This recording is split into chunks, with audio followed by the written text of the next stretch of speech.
Good evening, ladies and gentlemen, and welcome to High Top Sports Network's presentation of WPIAL Class 5A Big East Conference football tonight. The Kiski area Cavaliers visit the Gateway Gators. My name is Josh Reckengoss. Connor Schwartz to my left. A conference matchup, first one of the season for both of these teams. And we are about to get the real part of the schedule underway. Exhibitions are done. And now these ones really count. Gateway comes in at 0-3, Kiski 1-2. So right off the rip, this is going to be an important game for both of these teams, Connor. Absolutely. And we are about to get the captains out there for the opening coin toss. Pardon the glare. we're on a landing outside, and that sun is setting. It's going to set directly into the camera, so we're doing our best.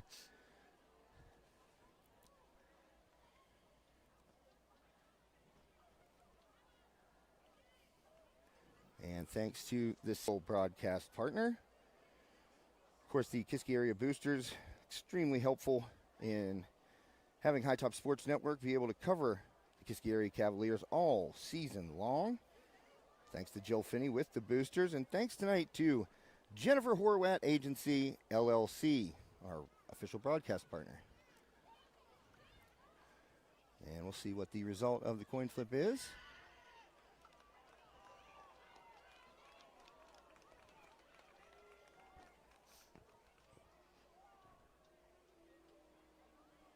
Oh, I didn't see it. I didn't see an official signal. They just ran. Both teams ran off the field. Looks like Kiski will be back to receive. And Gateway to kick it off. The last time I was down here, Connor, was in 2022. Oh, wow. I believe. And it was a WPIAL semifinal game between Gateway and Freeport. And Gateway, obviously, for those who remember, had a pretty awesome team that year. I think it was 22 or 23 maybe. I can't remember. It all blends together. But yeah, the Gators put it on the Yellow Jackets that night on their way to a WPIAL championship and a state championship, I do believe. Oh, wow.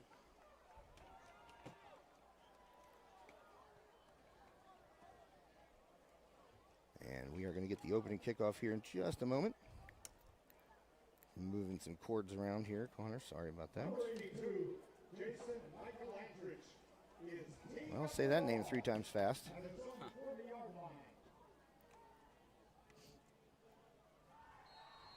Number 82 for Gateway to kick it off. That is Jason Michaelandrich. And he will send the boot deep. And that kick is fielded on a hop at about the 8-yard line. And not much running room. Lost the ball there. That ball's loose, and it looks like Gateway jumped on it. And yes, they did. The Gators forced a fumble on the opening kickoff. Andrew Finney got it stripped. And jumping on that ball were the Gators. And tremendous field position to open this game. Gateway in scoring position already, Connor. Unlucky. Unlucky indeed. It looked like Finney was trying to find a little crack there to get a couple more yards. And lost the ball there. I couldn't see a number. We're kind of far away, but somebody came in there diving for the ball, got a hand on it, stripped it.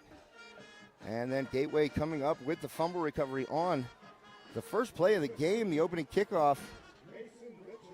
Taken away there by the Gators. So they will start in great field position at their own, what is that, 11? No, that's further out than 11, 20-something. Oh, 25, there it is. So the 25-yard line. Gateway will begin their first drive of this game. And that is Mason Mitchell, the quarterback, number 15. Mitchell trying to float it over the top, has a man wide open, and pushed out of bounds, but a first down.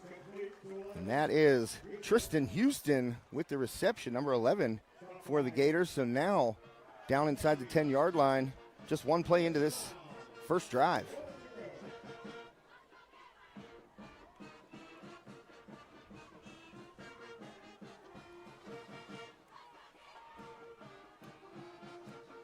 Connor snapping along with the Let's Go Gateway. So Mitchell sends a man in motion.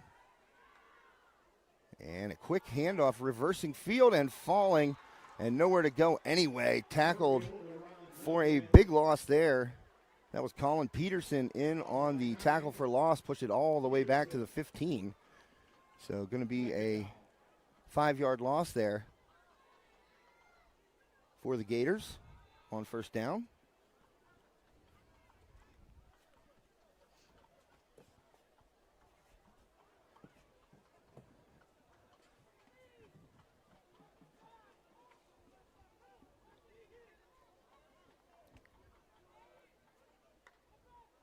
Mitchell, play fake there, then a little dump off screen and getting away from a tackler and walking into the end zone untouched for the Gateway touchdown.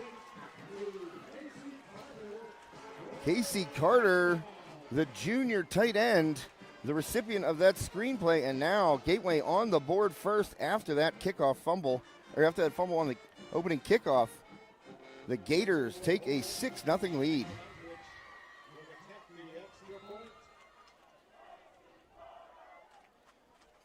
Casey Carter getting a nice chant from the student section down there.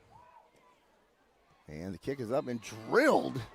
Oh man, put some sauce on that extra point. Gate into the bushes. Oh man, that was a home run. Huh. 7-0 Gateway here early in the first quarter. Just 59 seconds gone. So that's what happens when you fumble the opening kickoff around the 25-yard line. It doesn't take long for the other team to score. They have all the momentum right there. And Gateway capitalizes.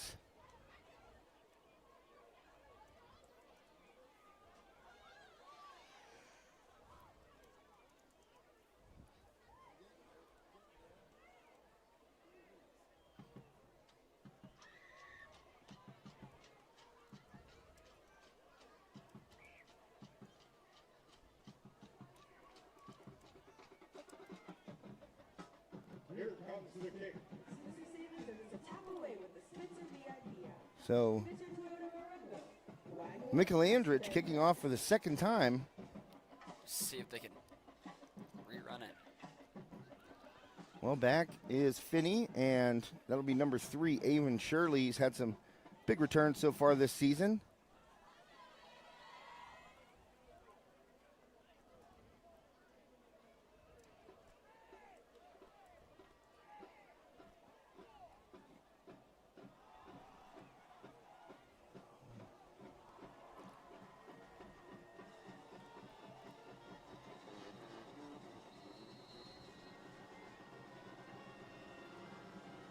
And the boot by Michael Andrich deep.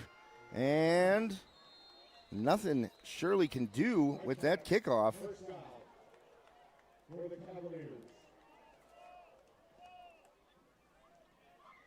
So Cavaliers will take over first and 10 from the 20-yard line.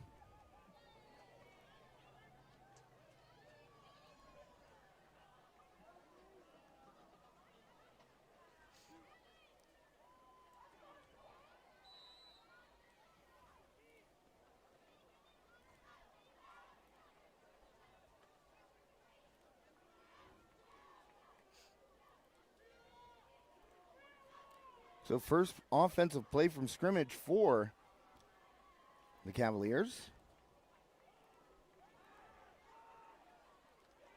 And that'll be a run for, doesn't look like much. Might be a gain, or it might be a loss there.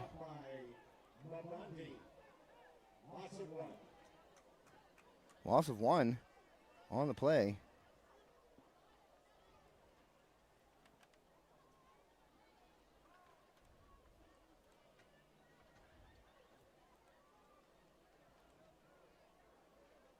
Second down and 11 for the Cavaliers. 10:28 left in the first quarter. Opening kickoff fumbled by the Cavaliers, and a touchdown pass from Mitchell. And that one is run out of bounds. I believe that was Landon Artman.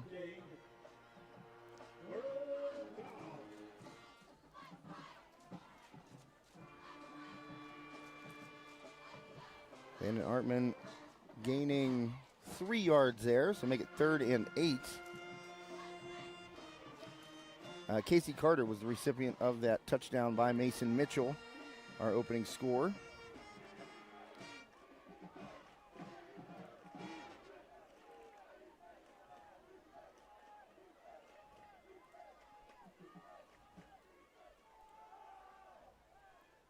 And trying to get to the outside, but stopped by the Gators defense.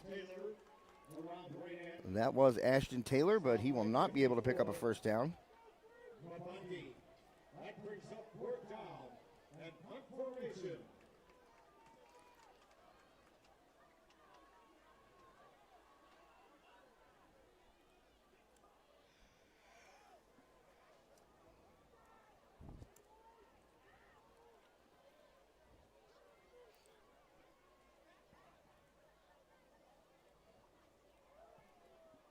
And a punt there.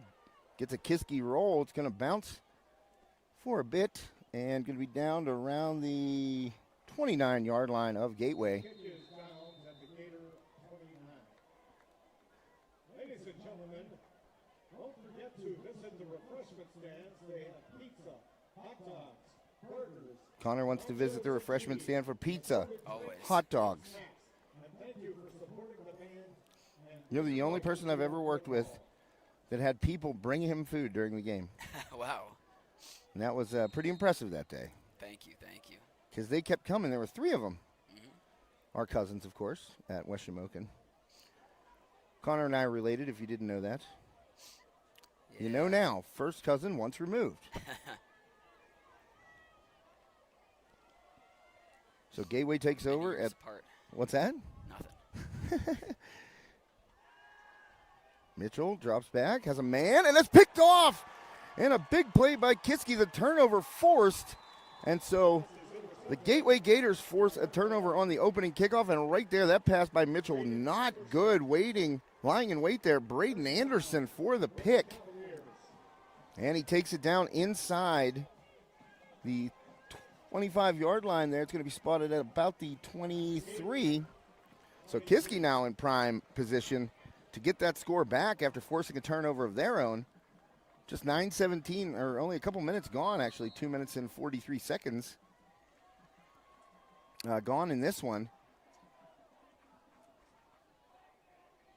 And the Cavaliers looking to strike and tie this game up after Mitchell was picked off by Braden Anderson, the senior linebacker. And Artman got popped in the backfield, but Taylor ended up with the ball, and he's going to get about 2.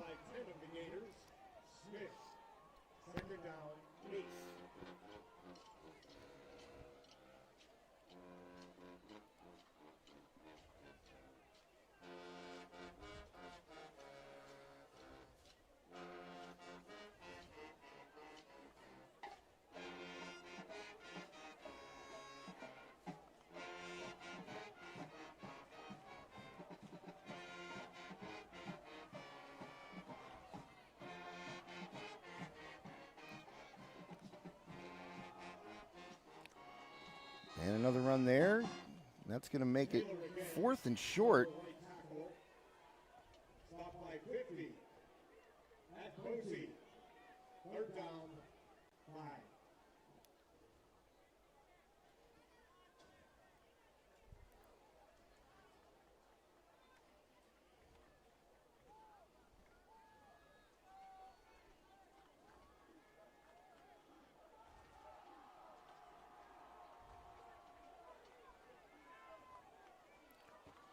So, excuse me, it's 3rd and 5. Apologies. There's Taylor trying to get outside. He's hit in the backfield, but still on his feet and picked up. And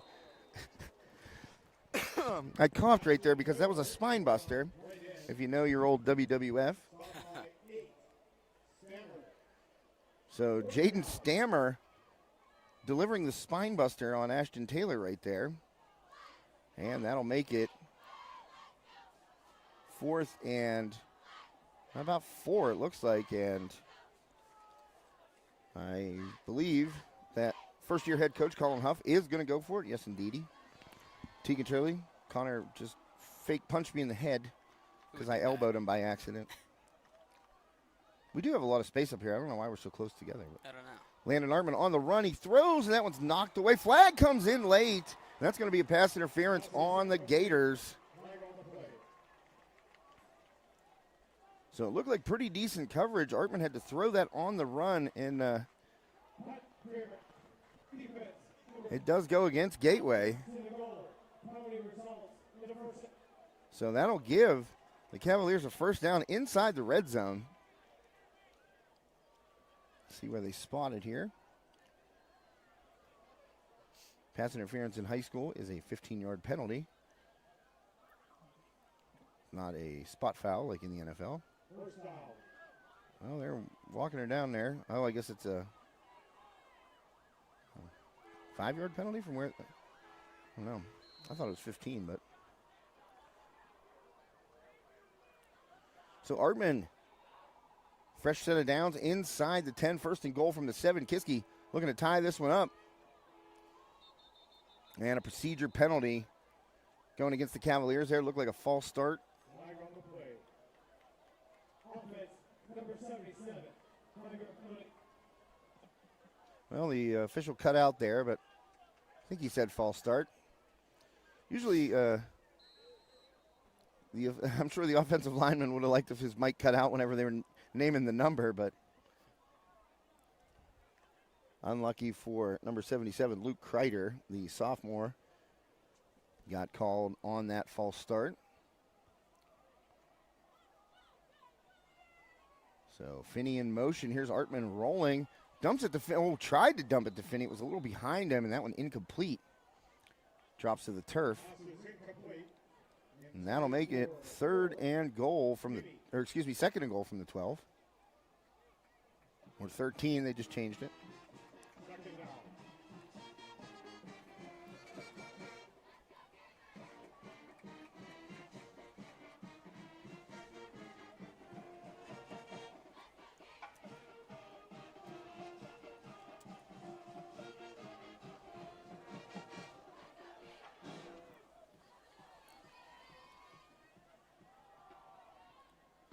And pushing ahead and still on his feet, but finally brought down. Taylor not getting much there. Stop by Thompson. Third down.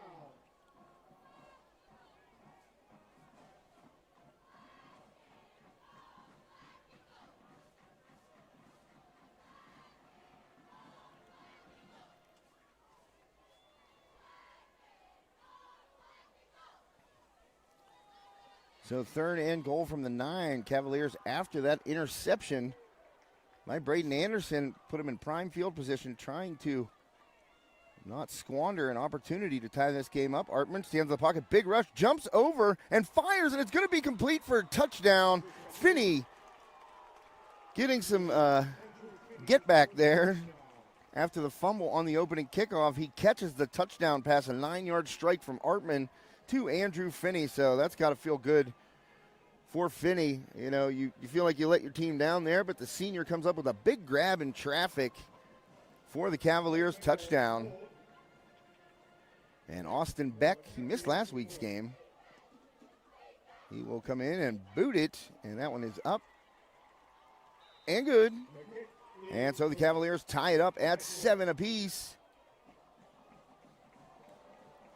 Wow, big turn of events there, Connor. It kind of looked like it was all Gateway there. They stuffed Kiski on their first possession.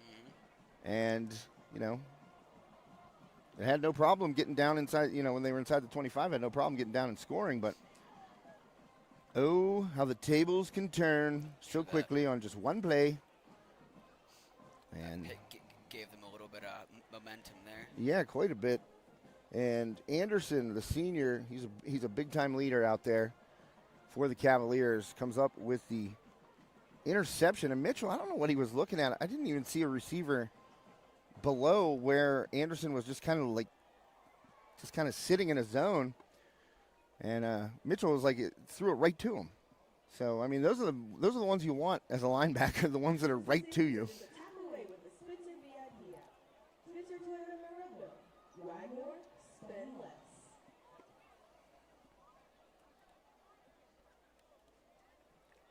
Thanks again to the Jennifer Horwatt Agency LLC Farmers Insurance. And she is located at, well, she's in Leechburg. I thought there was an address there, but she's in Leechburg. Thanks to Jennifer for being tonight's official broadcast partner. I wonder if I could sing the We Are Farmers, but it's probably copyrighted, huh? Maybe. So that return starting at about the 9-yard line, but stuffed. And a big tackle again there by Anderson on special teams. So that'll give the Gators the ball, 1st and 10 at their own 24-yard line. At their own 23. 23, that's definitely, well, no, I guess it is on the 23. We're kind of angled.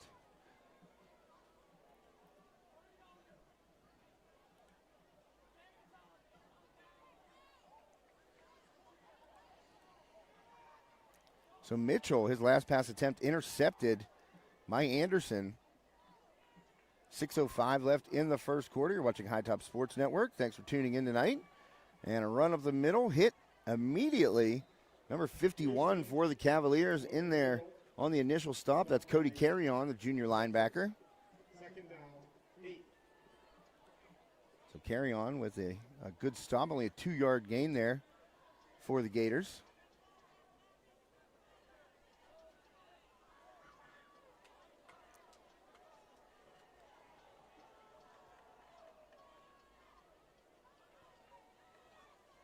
And Mitchell takes the snap, play fake, a little slant inside there, and caught and wrestled down to the turf, but not before he has a first down. That's a catch by Jaden Stammer. Complete to Stammer. So Stammer delivered the spine buster on defense there and able to make a catch on that little in route. 1st and 10 for the Gators. Dump off. Oh, man, they got some room over there, and catching up to the play and recording the tackle is big number 62. And that is Nicholas Anderson getting in there on the stop. That reception by Tristan Houston.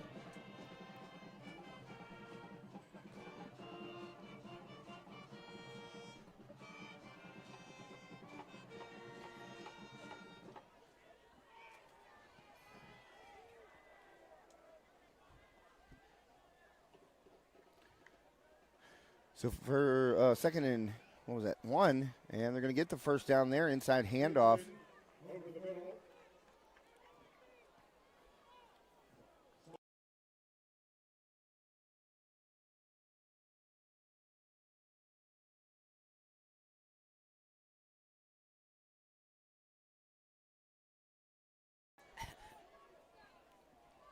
So fresh set of downs here for the Gators. 1st and 10, 4:12 to go. They are right at midfield.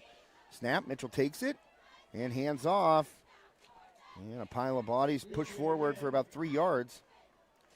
And that carry by Tristan Houston. Anderson with another tackle. He's everywhere tonight so far. I'll tell you what, when you're a big-time defensive player in high school, you get a pick or force a turnover early, you're just playing on adrenaline, and Anderson has been everywhere, special teams and on defense.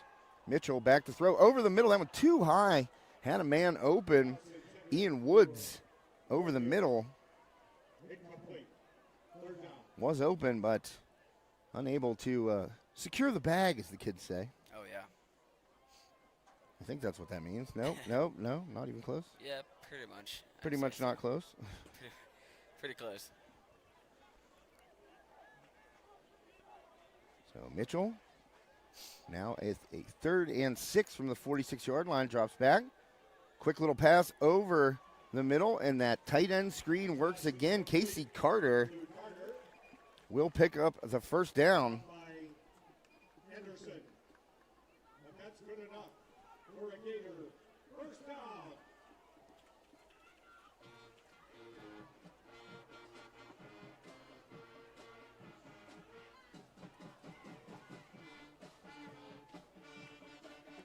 Oh, man, we have some movement up front there.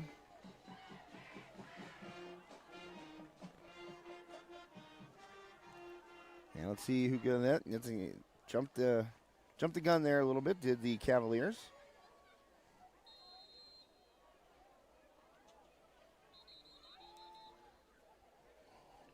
First and 5.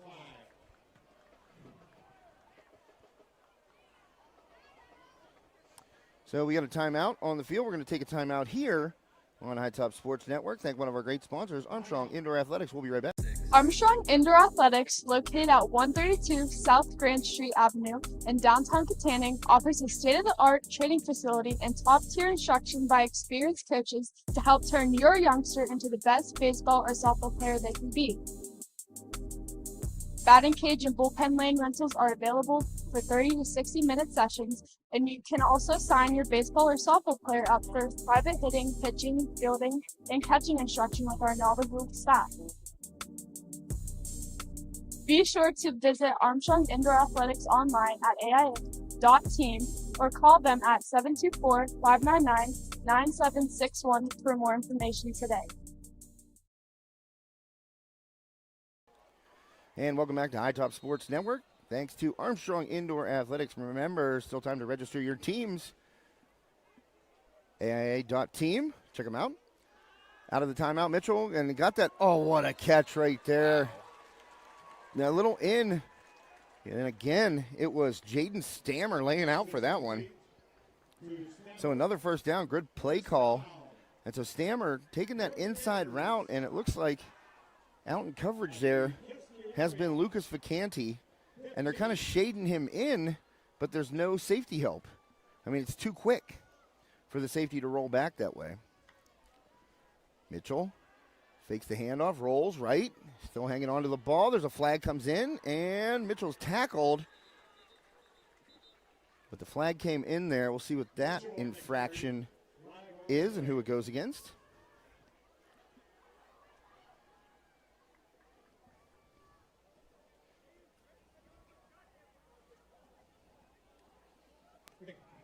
Offense, number 75. Take penalty. Replay. So that penalty goes against the Gators, 2:34 left. Here in the first quarter, Class 5A Big East Conference action. Normally we would have another Class 5A Big East team on the network, that being Armstrong. They're at Cannon McMillan tonight, but the Big Macs have exclusivity with the Trib High School Sports Network. So we were not even shown the door. We weren't even allowed in the door. Wow. Yeah, kind of a bummer.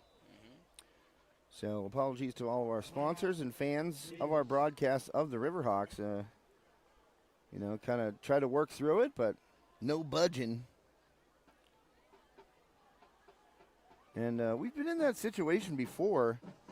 And the Trib has actually, been cooperative with us, but that's how the cookie crumbles, Sure that. So timeout taken there, and that was a Kiski timeout, I do believe. First and 20. So both teams have taken a timeout here in this first quarter.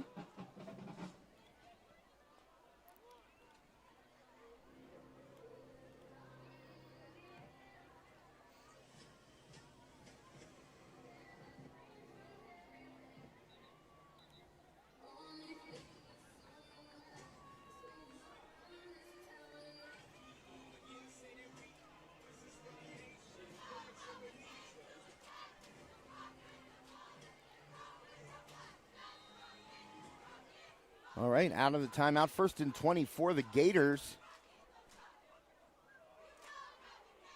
Mitchell takes the shotgun snap, quick throw, and trying to cut it back inside, but met immediately. It looked like, I want to say Vacanti got there quickly. He did. Stammer, another reception.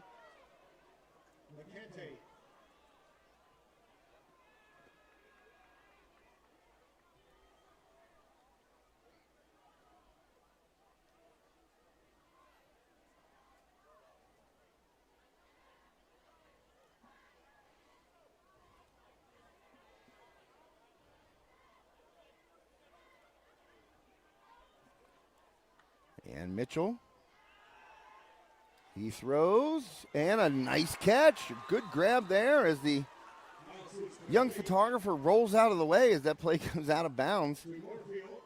And a catch made there on the sideline by Sean Moorfield. A good throw by Mitchell. So Mason Mitchell, a freshman quarterback out there, looked confident on that toss. He's looked confident pretty much all game. You know, made that mistake earlier, the pick to Anderson, but otherwise he's been darn near perfect. Mitchell takes the snap, fakes the handoff, fires over the top, and a great grab for a touchdown.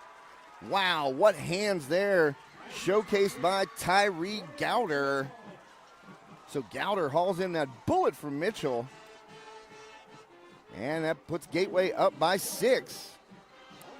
Yes, you can see the strobe lights here at Gateway as Connor hits the sprinkler. You know it. He's dancing to the marching band here. It's nice having a band right below you, you know. Yeah, it is. And the extra point, that one is hammered again. And Wow. I'm telling you what. Not the trees that time. No, Michelandrich is trying to hit him into the trees out there. It's a lot of leg for an extra point. So we'll go ahead, touchdown scored here. A couple of touchdown passes by Mason Mitchell. And that one to Tyree Gowder. What a snag by Gowder. And that'll make it 14-7 Gators. Here in the first quarter, 1:18 remaining in the first quarter. So an eventful first quarter so far. We got touchdowns, we got fumbles, we got interceptions, we got it all. We got pizza, we got hot dogs. Oh, yeah. Everything. We got it all.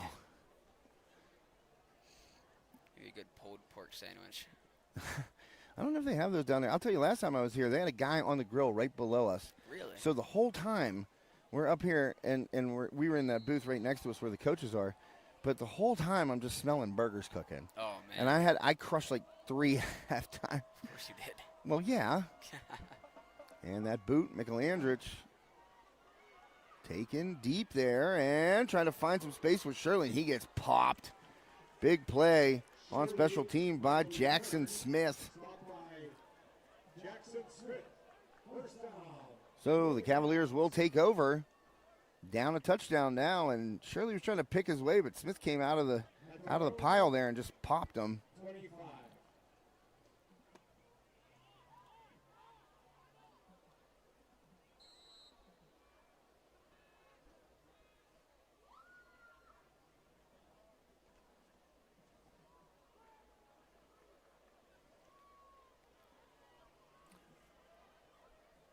And Landon Artman getting a chance right now. His team down by a score. Starting this drive at the 25-yard line. And the inside handoff there goes nowhere to Taylor. So Kiski not having a much success getting the ball moving on the ground.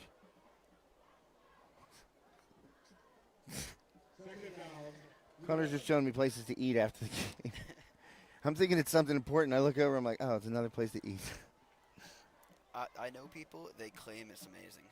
Many people are saying. Many people are saying. So Trust me. a loss of 1 there by Taylor. And we are down to the final 30 seconds of the first quarter.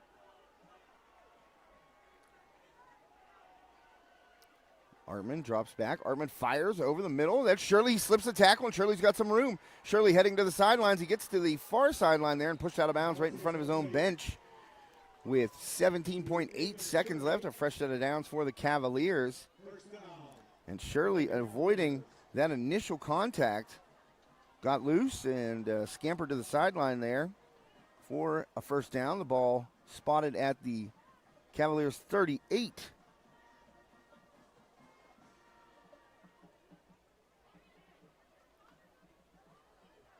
So the Cavaliers will line up on the ball. Artman in the shotgun. Taylor to his right. 3 wide receivers out there for Kiski. Or excuse me, 4. I didn't see the Tegan Shirley down below. And that one over the hands of Finney. Late hit, I believe, on Gateway. We'll see what the call is. Artman took a shot after he had released that ball. That might be a personal foul. Yes, it is. Roughing the passer, and another first down for the Cavaliers, so they will be across midfield here. Only 3.2 seconds elapsed on that play, an incompletion, but Cavaliers gained 15 yards on the late hit penalty. Penalty against the Gators, 15 yards. Didn't see a number, but it was one of the defensive linemen. I believe it was, I don't know, he might have come off the field. So 14.6 seconds left, first quarter. Cavaliers trail by a touchdown. Artman takes the snap, hands off to Taylor, and Taylor going to get about 4, pushes ahead maybe for, about 4. And that'll be the final play of this first quarter. Well, Gateway, under the direction of the freshman quarterback, Mason Mitchell. A couple of touchdown passes for Mitchell. And the Gators lead 14-7 as we head to the second quarter here on High Top Sports Network. Josh Reckengost and Connor Swartz with you here tonight. Beautiful night. A little hot for football, but great night. It's going to cool down nicely. Oh, yeah, it will. Sun's down now. Yeah, we avoided the glare, I think, pretty well. Yeah, that's good. Nice sunset here in Monroeville. Indeed. Oh, man, it's beautiful from up top here. UPMC East to our right there, and then the, what do they call that? 22? Is it Miracle Mile or something? What? The road that runs down from Monroeville. I don't know what they call it. It's something. Something. Hey, what's that road called from Monroeville? 22, something like that? Miracle Mile or something? I don't know. I could be completely making that up. It sounds about right. Yeah, I make things up all the time. It is 22. Well, I know it's 22. I'm just. Well, whatever. I thought it has a name, I think.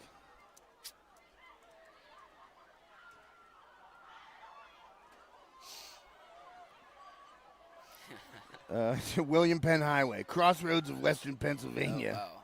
Not Miracle anything. It must be somewhere else. Maybe. All right, second quarter about to get underway. I know somebody's out there like, this idiot don't know where the Miracle Mile is. I don't know why I thought it was there. I should just shut my mouth more often than not. Oh, true that. Little known fact, Monroeville, the crossroads of Western Pennsylvania. A little RPO there stuffed in the backfield as Taylor is wrestled to the turf on the first play of the second quarter. That tackle for loss made by Sina Agbadzi? I don't know. Sorry, bud. I definitely just tortured that name. I'm waiting for the PA guy, too, because he's probably getting pronunciations as well. Sina Agbadzi. Let me see that. Sena Agbadzi? It's S-E-N-A. Portion of soccer. Yeah. Let me see that. What's number? 50. 50. And that catch, or not caught, actually. Vacanti, that one in and out of his hand, so a drop there. Sina Agbadzi, maybe? Agbadzi. Sounds right. So that, Agbadzi. Agbadzi? Perhaps. Either way, apologies to that young man and his family for just the brutal pronunciation Oh, yeah. of what I'm sure is a very dignified name. All right, Kiski in punt formation here. I think that's Beck. I don't know. Is that Beck back to kick? And snap. Yes, it is. Beck boots it. That one heading toward the... Ooh, had to get out of the way of that one. And Kiski's going to down that one inside the 10-yard line down to the 8. So another good kick by Austin Beck, the senior kicker / punter for the Cavaliers. That one down inside the 10 at the 8-yard line. So that's where Gateway will take over. Whoops, got to adjust that quarter. That would help. It's not the first. I promise you that. It is the second. Gateway holding on to that touchdown lead. 52 seconds elapsed here in the second quarter.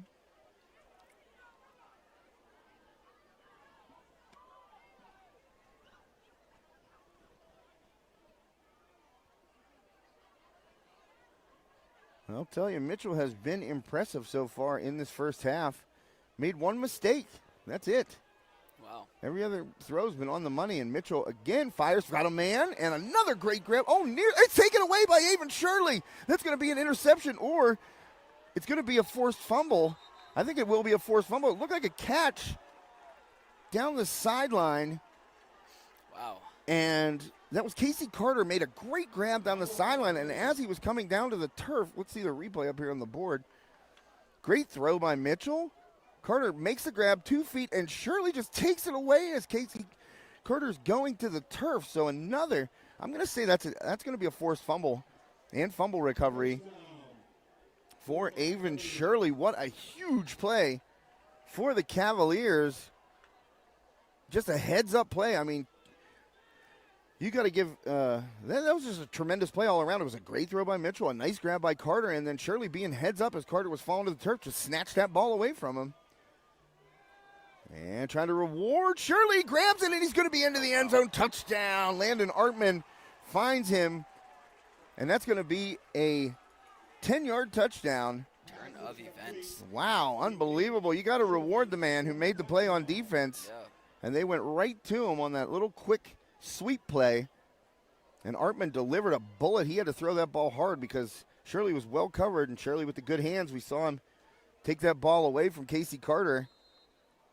And he snatched that, turned it upfield, and in for the score. So the Cavaliers an extra point away from tying this one up. Whoa. And that one is blocked and recovered by Ashton Taylor. So it'll be 14-13 now after the blocked PAT. Oh, man, we do have everything in this game so far, Connor. For real. Everything. We got interceptions. We got that has to be a forced fumble. I mean, it's not an interception because they weren't fighting for the ball while it was up in the air. It has to be a forced fumble and a fumble recovery to Shirley. And now we got a block kick. Mm-hmm. I'll tell you what. If we don't have a flea flicker or a double reverse or a lateral, Yeah. I'll be surprised because we've got pretty much everything so far in this first half. Mm-hmm. Now the Cavaliers back. Pick six too. Oh yeah, that's true. We gotta get some. There's all kinds of plays, but we're trying to check them all off the bingo card. The old Matt Canada special, the old jet sweep. I love the Matt Canada special where Kenny Pickett just called his own play and threw a bomb to George Pickens to beat the Ravens, and Canada was in the press box like, what? Yep. I didn't call that. His face afterwards, he's like, he's the only guy in the whole stadium that's not happy. He's like, what? Yep. Oh, man, Kenny Pickett and George Pickens. That seems like a lifetime Kenny ago. Pickett absolutely heaved it to just an open field, an open plot of land. Nobody was even in sight. I'm telling you what, Kenny Pickett pump faked himself into a fumble. That's all I got to say. He tackled himself on a pump fake and he fumbled. Mean Super Bowl winner. He's got a ring. Pickett. He took the knee. Yeah. To end that Super Bowl. Mm-hmm. Unbelievable. So the kickoff. What's that? It's my goat right there. Kenny Pickett. Kenny Pigeons. Oh, boy. Oh, and nearly knocked away again. Trying to strip that ball on the tackle was Braden Bowman. Or Braden Bowman, excuse me. First down, Gators at their own 27. So the Gators will take over at the 27. That turnover last time. Just a great heads-up play by Avon Shirley to take that ball away from Casey Carter as Carter was going down.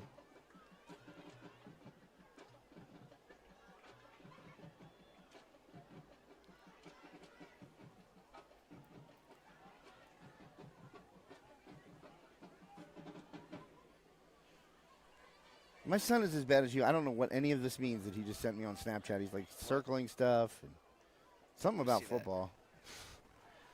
And here is a play trying to get outside. And, oh, man, that's nearly a horse collar, and they throw it. I was going to say, if Tegan Shirley got his hands off as quickly as he could, but it's going to be a horse collar tackle there. So he got a card, it looks like, some sort. I don't know. He goes through that app so fast, I have no idea what's happening. Something. He got like, hey, this guy, I don't know what that means. So that's a personal foul. Get a job instead. That's funny. Yeah, send it. Oh, here he's got an explanation. Here's what my cards are looking like. I have a top 500 LJ card and a top 800 A-Rod card from week 1. Oh, wow. So, good for you, Budden. And Connor told you to get a real job. And Mitchell, oh boy. Well, looking for the flag right there, but really trying to hug him to the turf was Robert Sarno. And that was Sean Moorfield over in the middle. That throw a little behind Moorfield. And then he kind of just comes up, and Sarno's there to lay the wood, but he hugged him to the turf. So avoiding a penalty.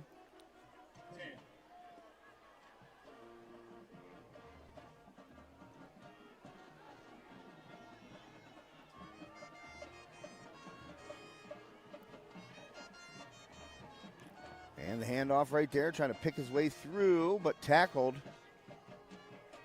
on a second down carry. You tell that to your own son. He's just telling me where people are signing. I love this, man. Oh, wow.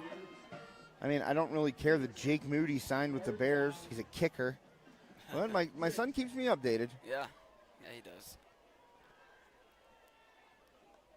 So Mitchell going to be look to the sideline here. Take a little extra time off the play clock. It is a 3rd and 6 from the Kiski 49. And dropping back, Mitchell, little jump pass. That works again as they get it out to Tristan Houston. They've run that play a couple of times.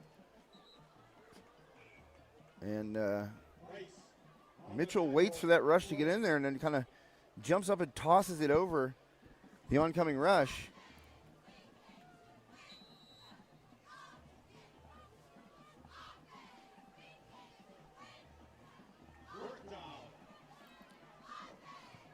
He's going to be sad if he thought that was me telling him to get a jump.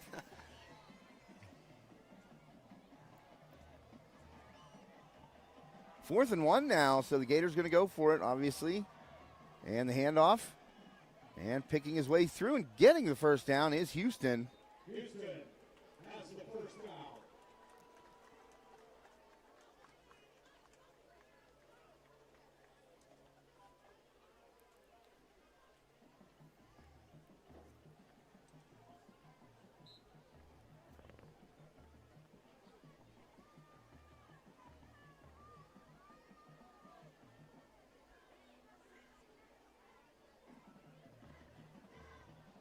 .9:30 left here in the first half.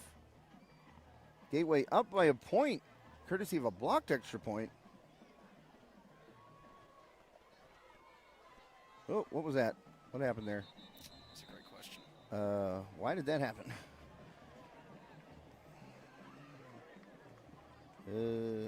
Oh, we're back. It must be loose right there. Oh, yeah, it's kind of loose. All right, well, we'll make sure that doesn't happen again. It's just that the input for the capture card, it's like loose. Not loose, but it was kind of hanging out there. Well, we didn't miss anything when it went black there, so that's good.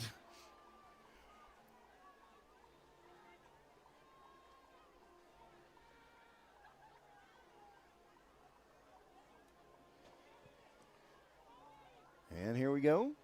1st and 15. Mitchell, they tried that little jump pass in the middle of the field right there, and that one was intended for Casey Carter, but in the way, and blowing that play up was Wilson Spencer, number 54.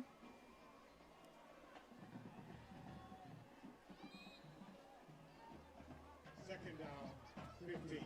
2nd and 15 here for the Gators. 8:39 left.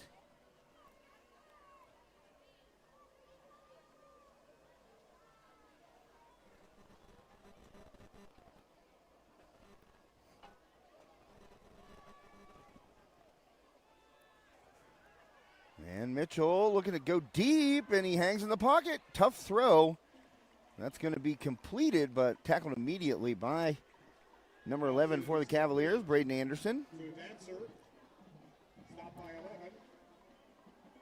Anderson. 3rd down.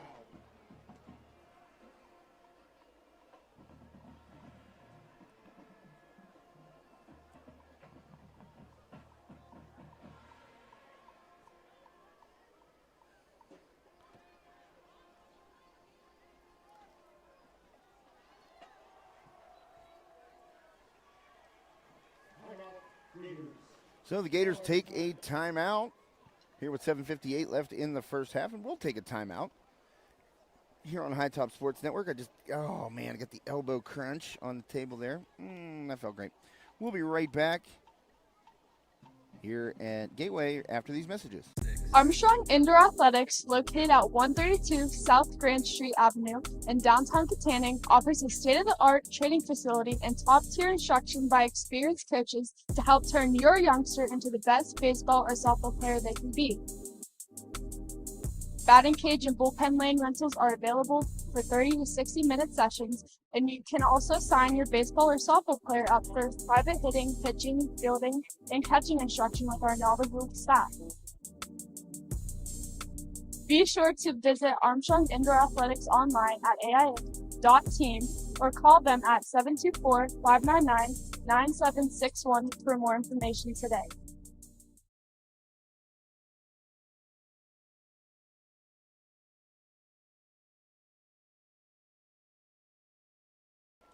All right, welcome back. Out of the timeout, Gateway facing a 3rd and 12 from the Kiski 41. Mitchell looks, pump fakes, rolls out to his right. Mitchell still with the ball, and he's wrestled to the turf for us. And another flag comes in, and I think they are going to get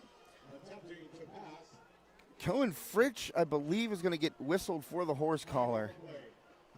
I mean, what are you supposed to do? You're grabbing him. He didn't wrestle him down. The horse collar is supposed to be inside the shoulder pads. That was not inside the shoulder pads at all. That was all jersey. That's a tough play to go against Kiski. They already got one, and I thought the first one was legit. But horse collar again. This one going against Fritsch.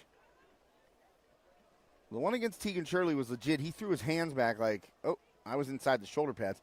And, like, when you get a guy by the jersey, that's not a horse collar tackle. You see on the replay up on the board. I mean, we can see it. You guys can't. But Fritsch comes in, and he grabs nothing but jersey. Wow, that's a tough, tough call to go against Kiski. Prolonging the Gateway drive there. Boy, Fritsch, that's a hard luck call, man. That's a guy hustled down the quarterback. Here is Mitchell. He fires. It's completed. And finally tackled close to the first down marker. And with that grab was Jaden Stammer. He's been excellent tonight. And it was a little tunnel screen right there. So it is a first down, and they move the chains. That one will be spotted at the 19-yard line of Kiski. And, well, I was going to say that's a false start because Mitchell, yep, false start. And that's a freshman mistake right there. Mitchell went to do the old check with me to the sidelines, and he turned as if to go toward the ball. And, you know, that's like a motion toward the ball and immediate false start. So it pushes Gateway back 5 yards.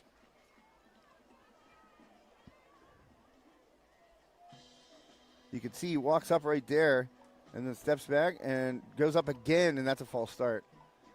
So we can see the replay board up there on the scoreboard. So here is the snap. Mitchell, time in the pocket, fires, got a man, and he dropped it. The crossing pattern in and out of the hands of Sean Moorfield. That'll bring up a second down and 15. Boy, Moorfield, he's walking in to score right there as Mitchell put that one right on the dot.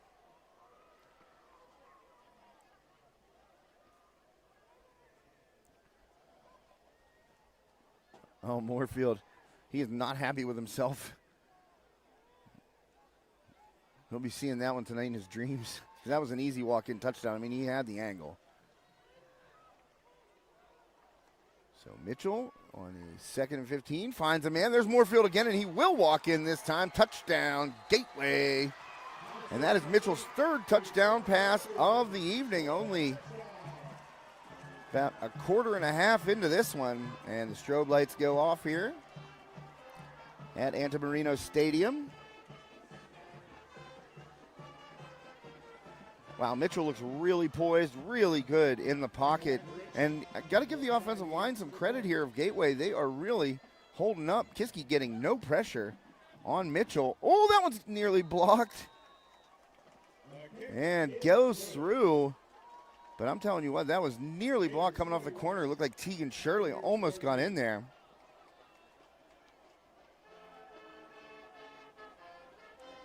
Bum, bum, bum, bum, bum, bum, bum, bum.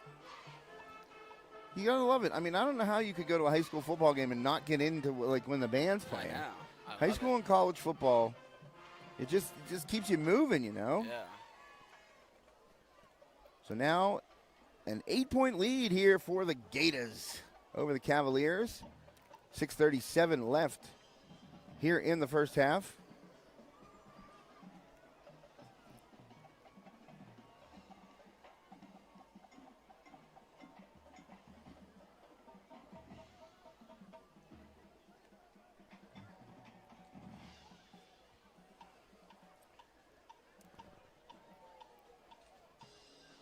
So Moorfield gets a little payback of his own right there. It dropped what looked to be a touchdown catch. And they go right back to him. That's a way to instill confidence in a young player, is to just go right back to him after a mistake. That one picked up near the sideline, probably about the 8-yard line by Shirley. Shirley still on his feet. Shirley trying to stay up, and he's hit and dropped right around the 20-yard line. First down for the Cavaliers at their own 20.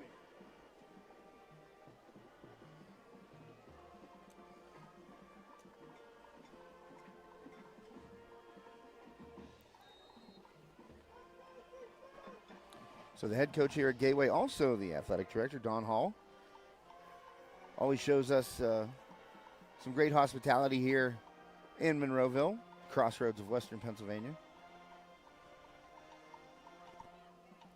So thanks to Coach Hull and his staff. And Artman going to take a deep shot. That's double covered and not picked off, as going up and had it read the whole way. That was Carlos Diggs, the senior wide receiver defensive back, and he had it all the way. But you know what? Colliding with, who was that? Shirley getting down there, or was that Finney? I couldn't tell. You have to wait for him to turn around. I mean, Artman took a shot into double coverage right there, and that was Finney. And I'm trying to see the other number there. I believe that might have been Moorfield.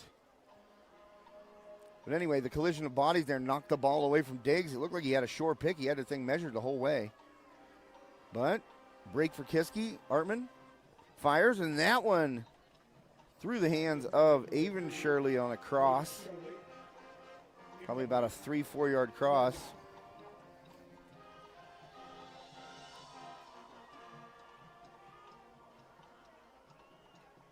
So Kiski needing to convert right here, in danger. You don't want to go 3 and out after your opponent scores a touchdown,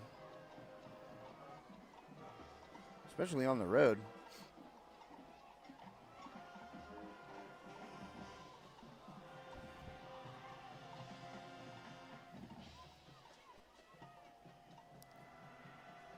Third and 10 here from the 20-yard line, rolling and firing, but hit immediately was Lucas Vacanti, and a nice tackle there by Tristan Houston. So that brings up a 4th and long for the Cavaliers.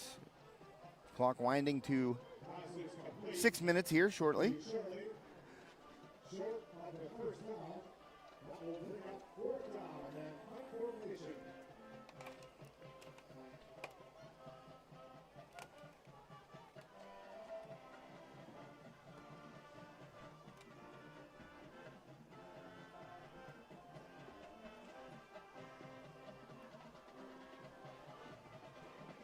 And that punt by Beck, it hits at about the 44 and just bounces straight up. And it's going to be down at the 46-yard line of the Cavaliers. The punt is down at the Kiski area 47.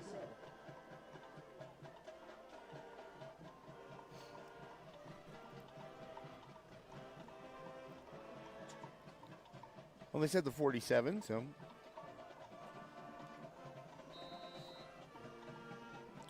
We're Remember to keep it tuned here at halftime for the River Forest Country Club and Grill halftime show here on High Top Sports Network. River Forest Country Club and Grill, the official golf course of High Top Sports Network.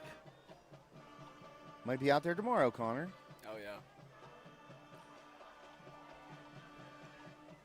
So Mitchell begins this drive, and we're going to get a flag here, procedure penalty, and it looks like it's going against Gateway. False start there.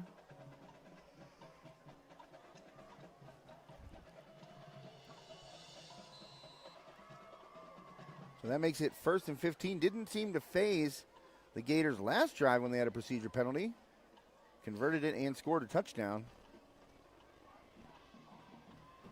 Mitchell drops back, gets rid of the ball. He's got a man, and he could not get it into the hands of Tristan Houston, but that play came alive. He separated from the linebacker in coverage there in the middle. I think that might have been Lorenzo Price. So not a linebacker, kind of like a nickel back. Huh. Yeah, exactly. Well, Lorenzo Price is listed as a linebacker, so no nickel back. No. We all just want to be big rock stars. That's true. Hey, Nickelback's got hits, so Yeah, he does. deal with it. All those people out there hating on Nickelback, guess what? Mm-hmm. They got hits. You'd go there and know 10 songs. Absolutely. At least. Well, Houston runs forward with a full head of steam. He's going to get back past the original line of scrimmage as he trucks into Price. Nickelback and Creed and Three Doors Down. You talk any smack on Creed, you take a walk. Exactly. You're not welcome in this landing. Not accept any trash talk on Creed. There will be none. The most confusing halftime show of all time. The greatest halftime show of all time, you mean?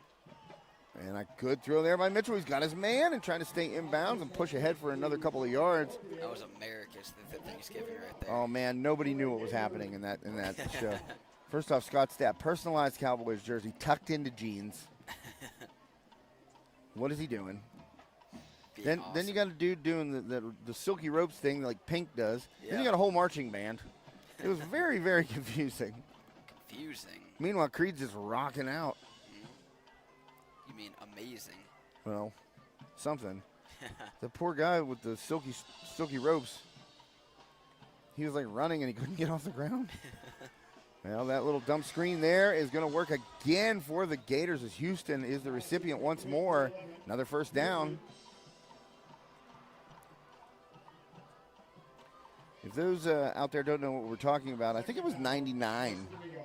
Thanksgiving Day, Dallas. It's like 2000 something, I thought, right? Was it? I thought it was. It might have been. You might be right. 2002, 3, somewhere in that area. I mean, Before my time. Creed's been popular forever, and they're going to stay popular. Of course.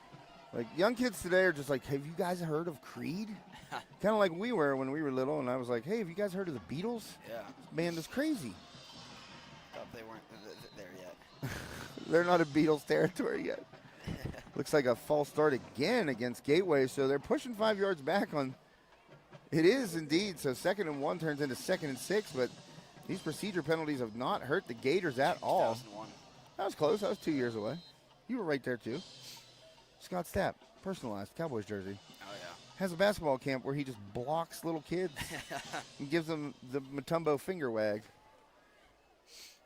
He's like, you don't bring that trash into Scott Can't just Stapp's let them house. win. Oh, man. Let me talk about Creed here. Of Creed. Shotgun snap. Mitchell takes it, looking, and being chased from behind and caught, and he goes down. Knee did touch the turf, so that will be a sack registered by Colin Peterson. Big play for the Cavaliers. One Last Breath, which is one of my karaoke songs for my Amsterdam the hostel karaoke night. European vacation, the Amsterdam hostel karaoke night. Oh, yeah. Me and my friend James started that. It was supposed to be a trivia night. And it turned into karaoke. I Yeah. like it. Things like that happen in Amsterdam. They do. Hey, we're going to do a trivia night, and then you're singing karaoke. Uh-huh. So 3rd and long now, and Mitchell fires deep and right at the sideline. What a throw, what a catch. Again, connecting with Sean Moorfield, and that'll be a first down. Boy, oh boy, does Mitchell look poised and just calm, cool, calm, and collected in that pocket for a freshman. He's just out there slinging it, and his mechanics are great. He gets back on that 3-step drop. He hits that back foot. He is looking to get rid of the ball. Didn't right there. Again, that little screen play. It's complete, and wall of blockers in front. And down near the goal line is going to be spotted right at the 1. And that was Stammer trying to get into the end zone for the second time. 3:29 left. It's going to be 1st and goal from the half-yard line. This were me on Madden, I would spam the mesh play. Oh, yeah, for sure.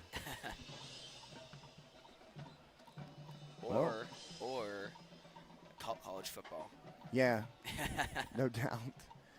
Well, down there at the, well, it's going to be Stammer. He's up on his own right there. He's walking off the field, well, jogging gingerly. And another timeout taken, this one by the Gators. So that'll be their second charge timeout here of the first half. And the Gators, their passing game is doing a number on the Cavaliers. They've pretty much abandoned the run.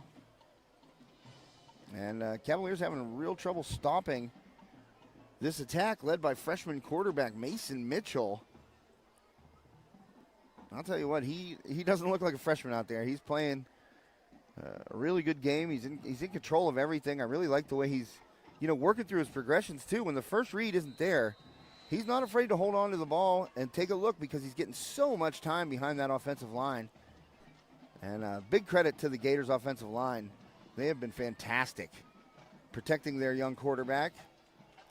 Haven't really run the ball all that much, and when they have, they've gotten positive yards, but it's really been about the time they've given Mitchell, and there's a handoff right here in Moorfield into the end zone again. Moorfield rushing touchdown this time. Here go the Strobes, and the Gators tack on another touchdown.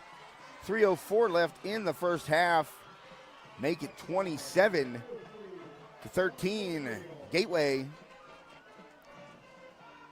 Well, we'll see who comes rushing off the edge here. I think it was Shirley last time. It looks like Finney's outside this time. And number 14 for the Gators might be, oh boy, he's small. Well, they got him listed at 5'8", 190. I don't know about that. Absolutely booted.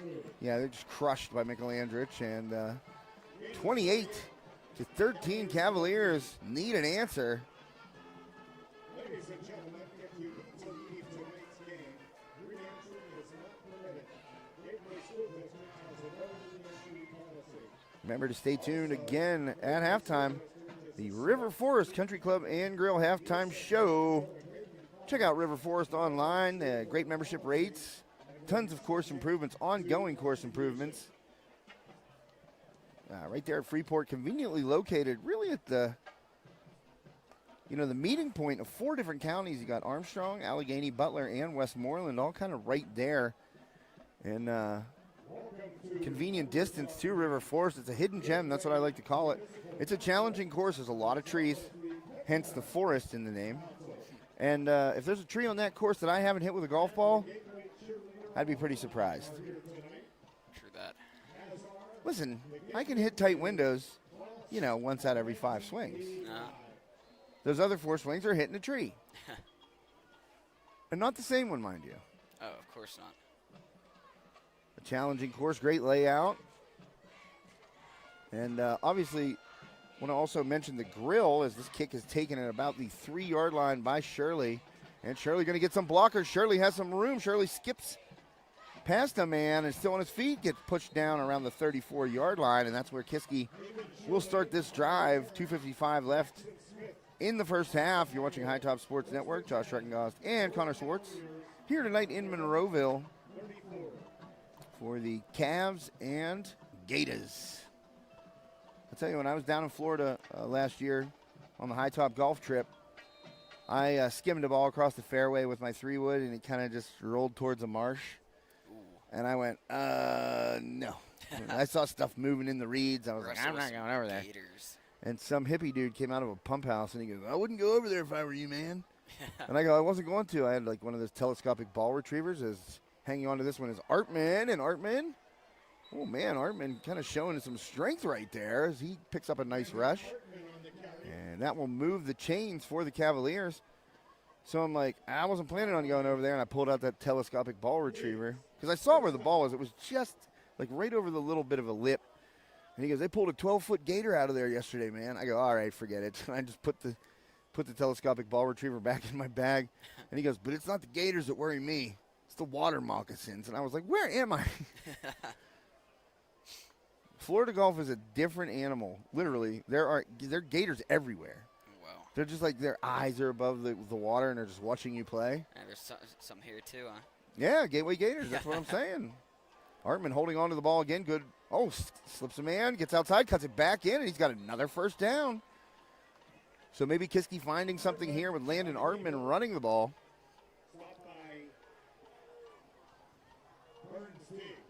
And that'll bring us to 2:35. Clock is running. Ball has been spotted at the 40-yard line of Gateway. Kiski really needs an answer here before halftime. And I wouldn't be surprised if we see a little play action here.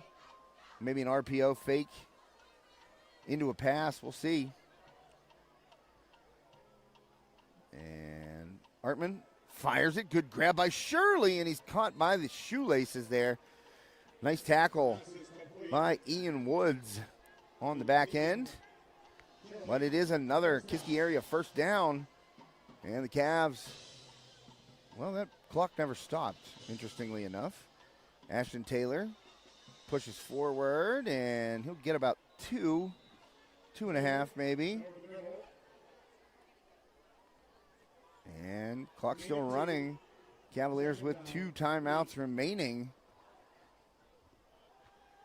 And here's Artman, and it's batted down at the line of scrimmage, jumping for that one. And it hit both hands, it looked like. And that was number 21 for the Gators. And that, of course, is Taiwan Napper.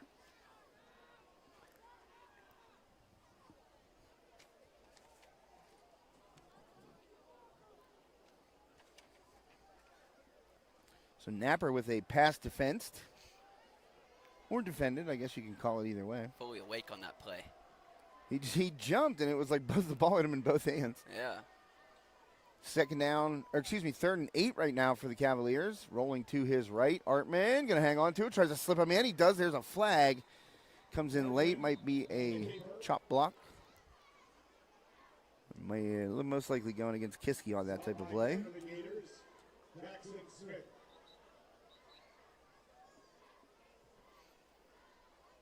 Well, let's see what the call is. Well, they're talking to the Gateway sideline. Do you want to accept it or what? Well, they call a hold there as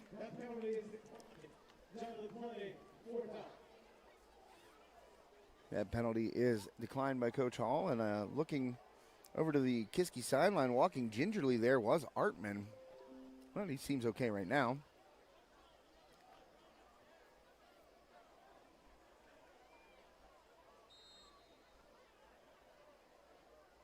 So Kiski kind of in no man's land here. 4th and 8. And there's 1:32 left. As we're going to get a timeout taken by the Cavaliers.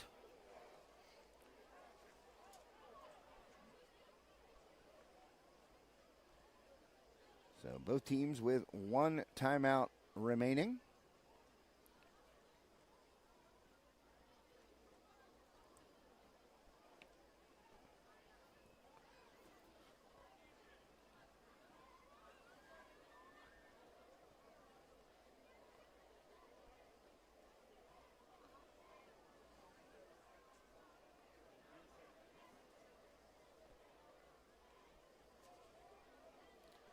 Have you ever heard Monroeville called the crossroads of Western Pennsylvania? Not one time in my life. Because of its location at the intersection of U.S. Route 22, I-76, and I-376. I get it. Yeah. Never heard it. Never heard that once.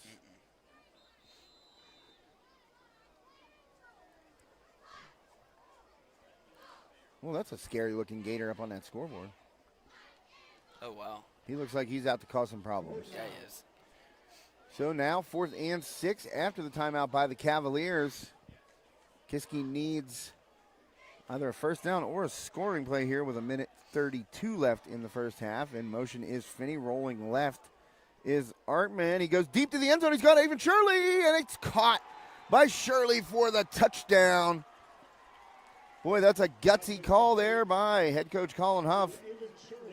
And Shirley wrestling that ball away from the defender, coming down with it, and Artman put it up there and let his receiver do the rest. Touchdown for the Cavaliers from 25 yards out. Makes it a one-score game. Kiski answers back. Not going for 2. Nah, I don't think yet. You go for 2. And last extra point was blocked here. We got a whistle. And we'll see. That's going against Kiski. False start. So that'll push Beck back. Back. 24. 5-yard penalty. Gutsy play call there.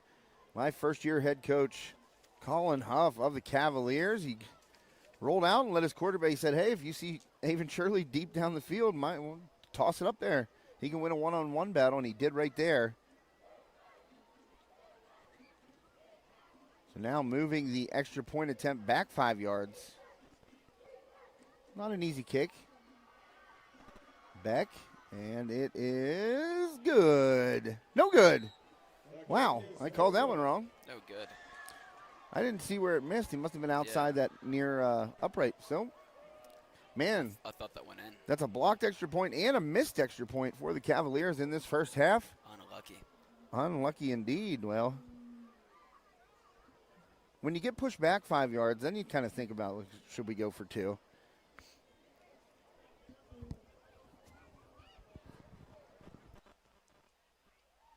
But I thought just with a regular point after try, just boot it. Yeah.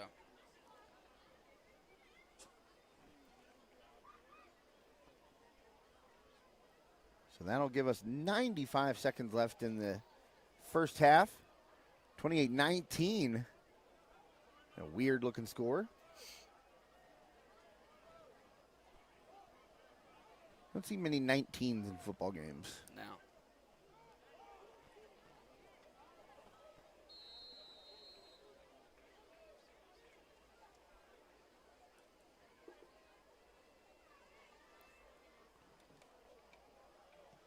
And that boot by Beck. It will be taken at about the 14 and finding a crease, and he might be gone. Stiff arm him.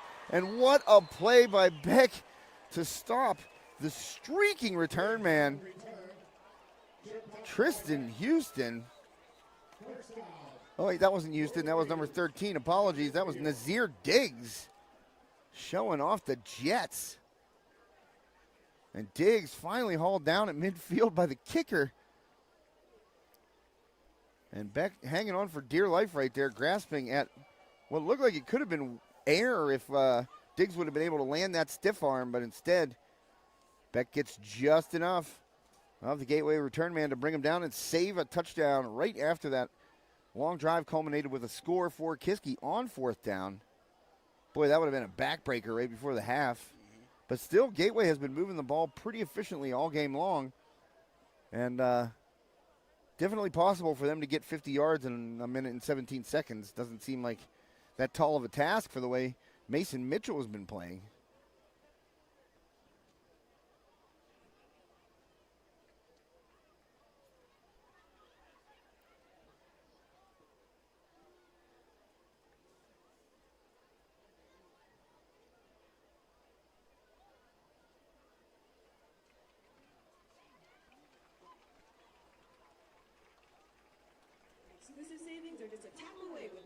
Walking off the field here, one of the Cavaliers. It looks like that is Anderson? Yeah, it is Braden Anderson, number 11. And it just, when he was getting down on the field, looked like he was getting stretched out. Still, obviously, was 81 degrees at game time, 70 right now. Still warm. Definitely cramp-worthy weather. And Mitchell looking, wants to take a shot deep down the field. That's not a good throw. And into the hands of Finney for the interception. Finney going to try and get some return yardage here. Finney hits the sideline, and he's popped right as he's going out of bounds. Does the flag come in? It does.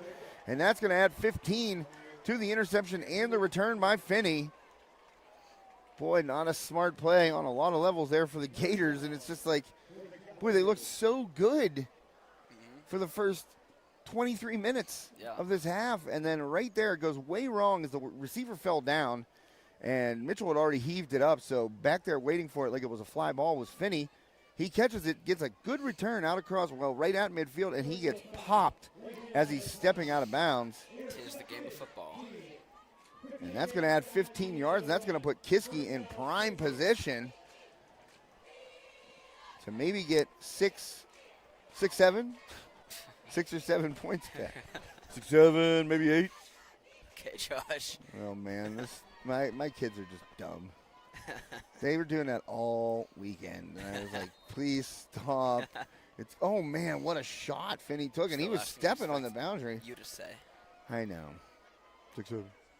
6, 7. Hey, guess what kind of clubs I got at that thrift shop? A 6-iron and a 7-iron. Oh, I did, actually. All right, Kiski at the 35-yard line. Artman, he's going to take a shot deep. Artman sails it over the top, and it's over the head of Finney, who had a step on his man down the middle of the field. Incomplete. That'll bring up 2nd and 10. Exactly 1 minute remaining. Cavaliers trying to make this a one-score game, possibly a one-point game. It's been a high-scoring first half, very eventful first half. Cavaliers and Gators in their Class 5A Big East opener here in WPIAL football. Artman takes the snap and keeps it himself, and he falls forward for about 3 yards there for Artman, and time is running. It's going to make it 3rd and 7, excuse me. And Artman, oh boy, another flag comes in. Procedure penalty once more. False start against the Cavaliers. Boy, been plenty of those. Self-inflicted wounds, and oh man, the mic, I swear the mic only works when they're calling out poor Luke Kreider. I've only heard his number, it feels like. He's like, why is this mic not working when he's calling everybody else's numbers? There's been a lot of penalties in this first half. Yeah. Unlucky. Unlucky for Kreider, that's for sure. The mic just seems to work. Yeah. So Cavaliers take their 3rd and final timeout of the first half. You are watching High Top Sports Network. Another game on the network tonight. The other game, I should say the other, not another, is Freeport Deer Lakes. So feel free to tune into that one or stick around for the River Forest Country Club and Grill halftime show. Definitely Connor and I will be taking the 2 flights of stairs down and surveying the wares of the land. Fetch me another bear leg.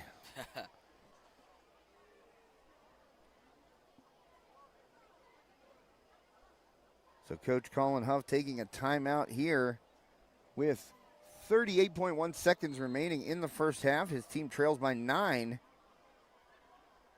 but forcing a turnover there on a deep shot taken by Mason Mitchell, the freshman quarterback of the Gators, who's been really, 2 mistakes now.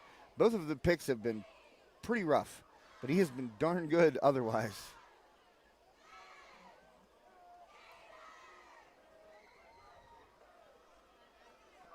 So out of the timeout, 38.1 seconds left.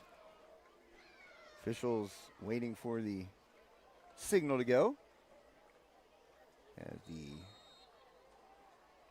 ball is spotted, and Kreider's hand, the center, is on it. Snapped. Artman fires, he's got a man, and it's popped. Man, Tegan Shirley took a shot.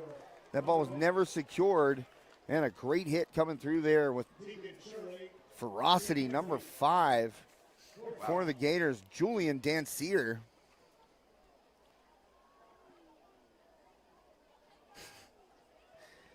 You know what? I looked at the standings. Yeah. The Pirates are only 25 games out with 15 to play. Really? I think that's called mathematically eliminated.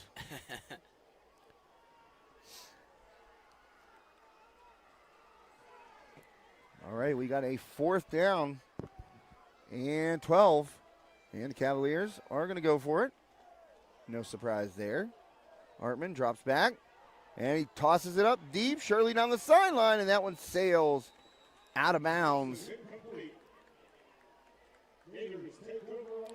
So a turnover on downs gives Gateway the ball back with 28.6 seconds left at their own 37. Not a terrible place to start. Don't forget to visit the refreshment stands.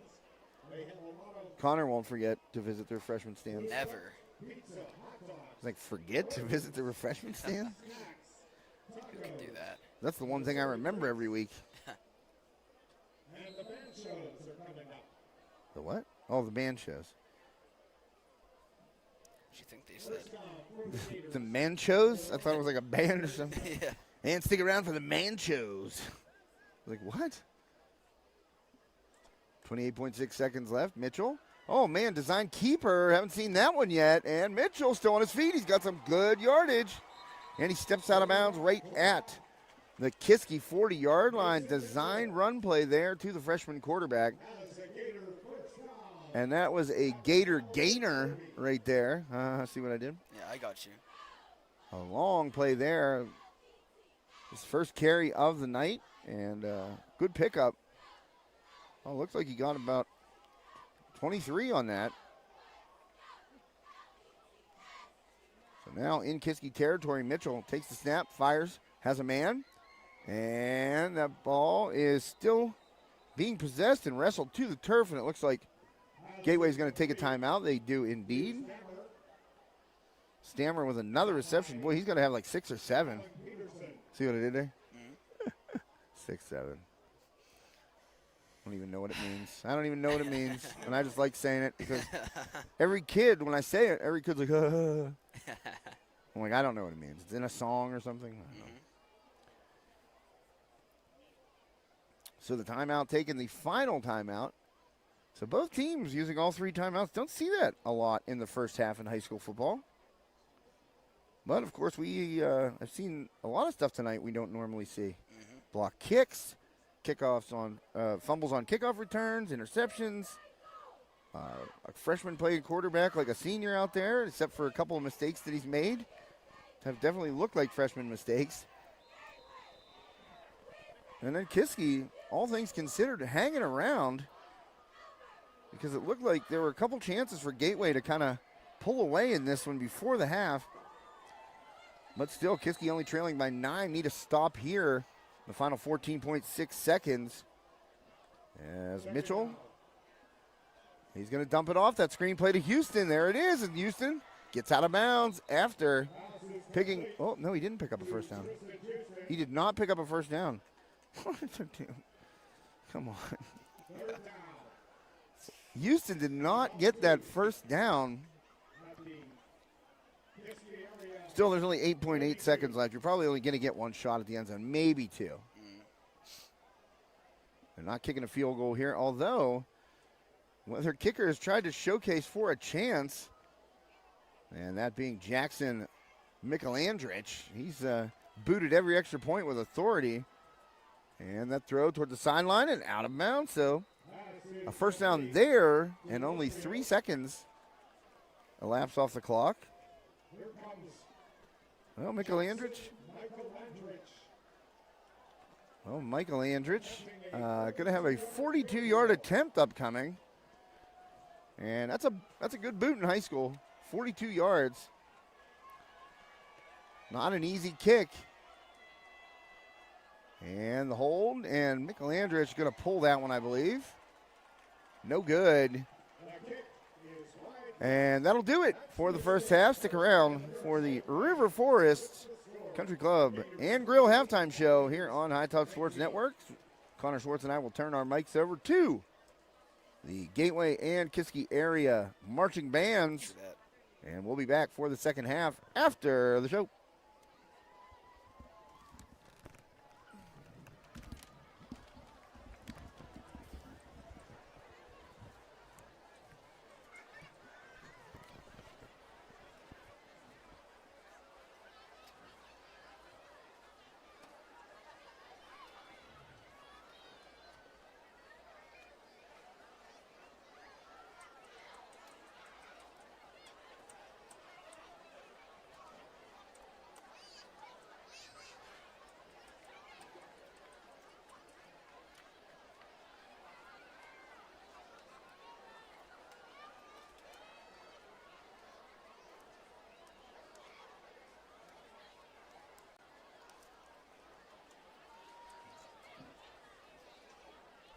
Now entering the field of the 2025 Kiski Area High School Marching Band.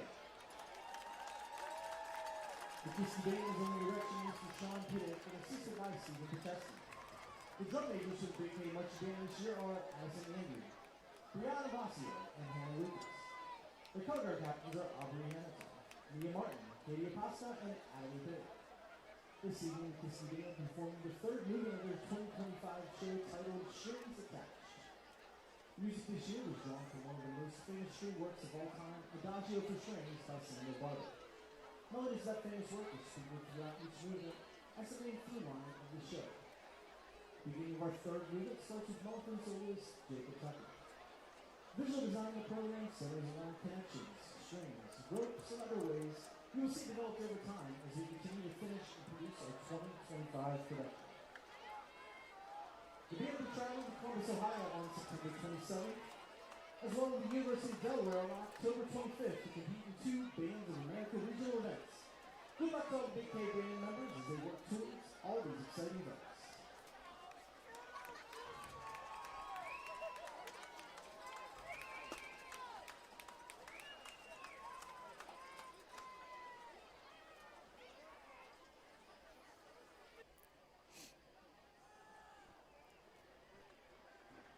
Pass intended for 19, Wendell Hall, incomplete, third down. Sorry about that, folks. I think we got bumped off the wireless here at Gateway during the band performance, so apologies for that. We are back live now. I'm looking at it on all systems go, it looks to be. And yeah, apologies about that. We're out on the landing here at Gateway, so we're running off the wireless, and apologies for that. We're back live now, just a couple plays into the second half, and Mason Mitchell with the carry right there. That'll bring up third down. Excuse me, fourth down. Right? Yes, sir. Carry on with the tackle.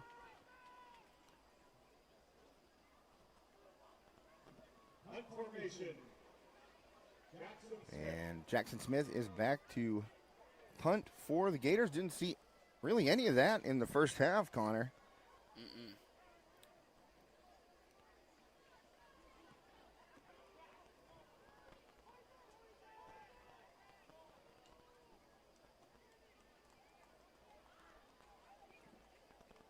The punt is down at the Kiski area, 27.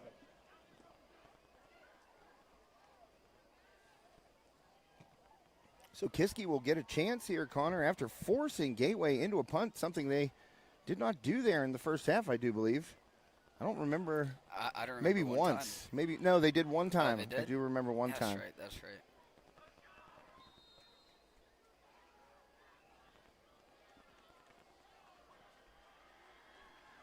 So the Cavaliers down 9 points here, their first possession of the second half.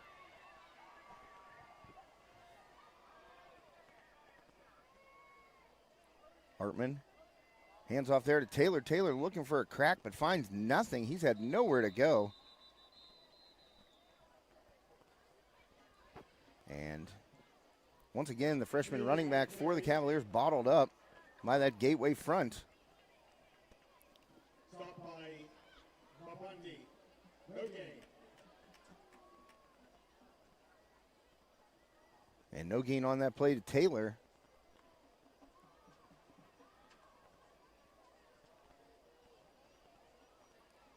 So that'll bring up 2nd and 9. Hartman with Taylor to his left. And fakes the handoff, gets it over the middle to Tegan Shirley, but a flag comes flying in. That pass was complete to Shirley for the time being. Looked like he picked up about 8 yards. We'll see what the flag is. There were a lot of penalties in that first half.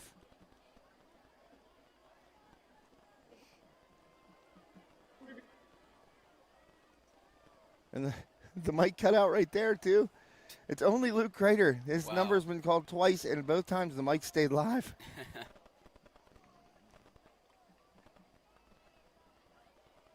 Oh, poor Luke Kreider. Something about 77 keeps it live. Against the Cavaliers.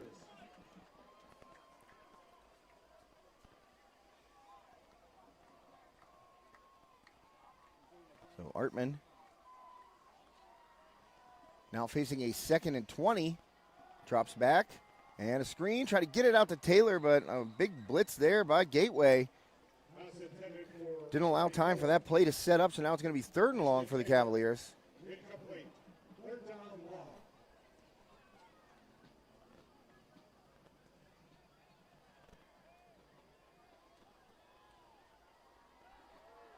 That'll bring up 3rd and 20.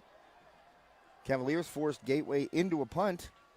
Their first possession, Gateway trying to return the favor here.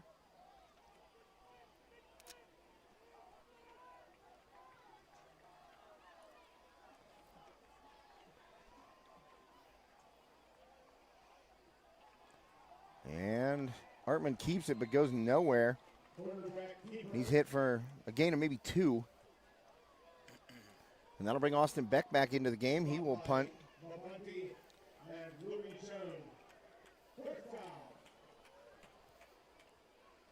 So uneventful first 2 possessions here of the second half, Connor, after a very eventful first half where we saw a little bit of everything.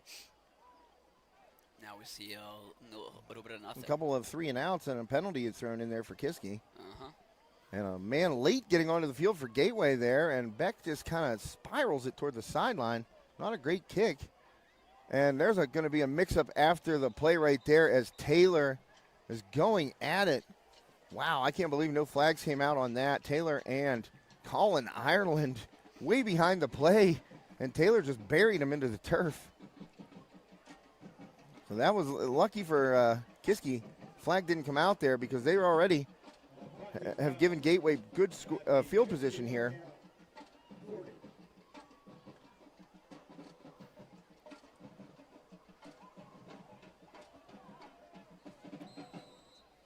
(28-19). Now Gateway taking over in Kiski territory. And Mitchell, handoff. No, he fakes it. He rolls out to the right, fires on the run, got his man. And another completion. Mitchell finding, flag. Oh boy, Mitchell finding Moorfield. So this play is a positive gain for Gateway right now.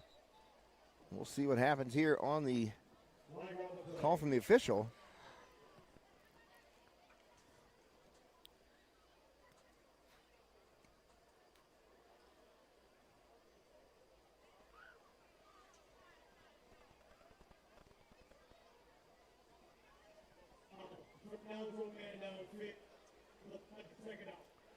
I don't know how this guy's mic is just cutting out every single time. Except for when poor Luke Kreider has a false start. Mm-hmm. Just comes through clear as a bell on those. So there was no penalty there for illegal man downfield. That works to Gateway's favor. And that'll bring up 2nd and 3 here, Gators. Trying to push deeper into Cavaliers territory. And Mitchell holding on to it. Throws, that ball tipped up in the air and out of bounds into the Kiski sideline.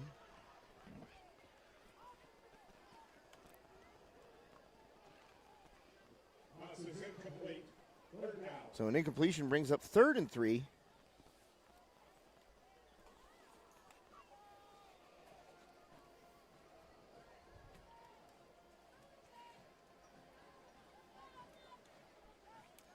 And we'll see if the Cavaliers can force another 4th down here.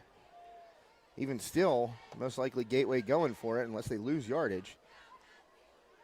Mitchell, the inside handoff, it works perfectly and up the gut for the first down. Number 5, Julian Dancier. He picks up the Gateway first down and now deep into Cavaliers territory.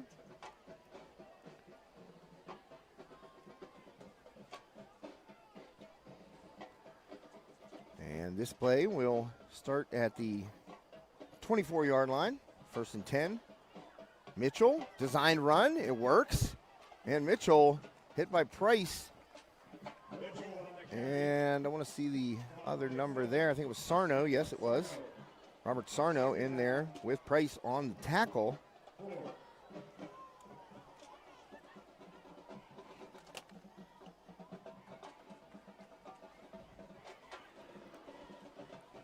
That'll make it 2nd and 4 after that 6-yard gain on the design run.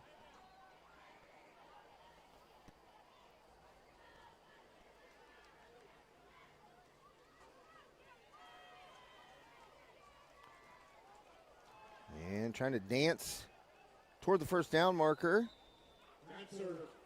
That's Dancer. They call him Dancer. I thought it was Dancier, just the way it's spelled. Wow. When I said he danced, totally unintentional.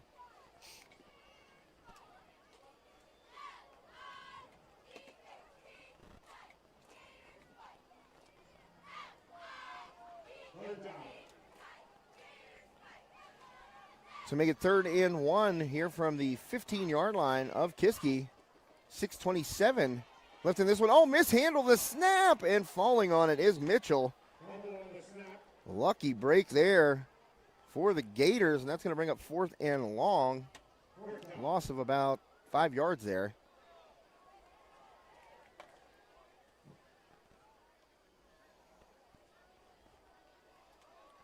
And they're going to bring out the big-footed kicker,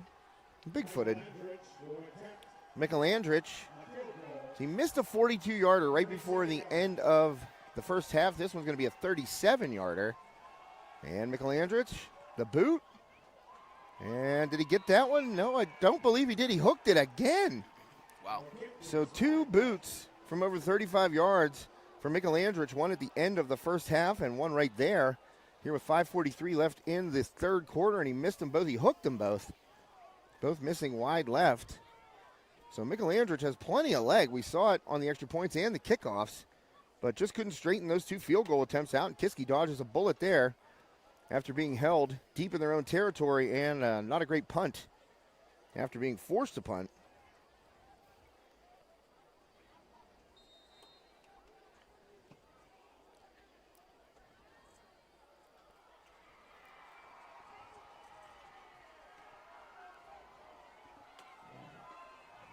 So that'll bring up 1st and 10 from the 20-yard line.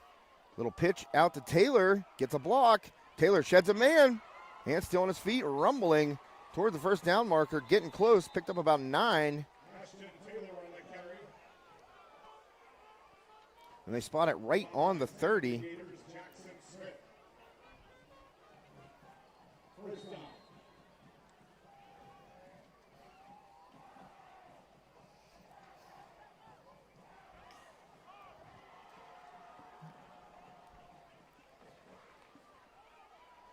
So it is a first down for Kiski.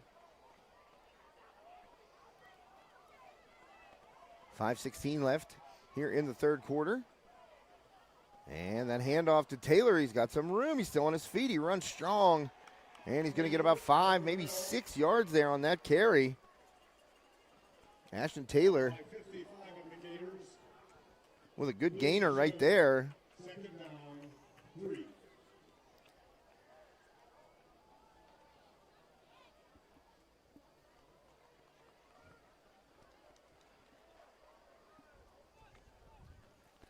So make it 2nd down and 3. Got a 7-yard gain there for Taylor.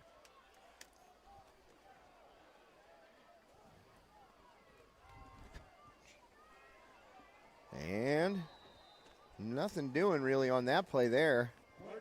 Artman on the carry. Stopped by Louis Jones, number 55.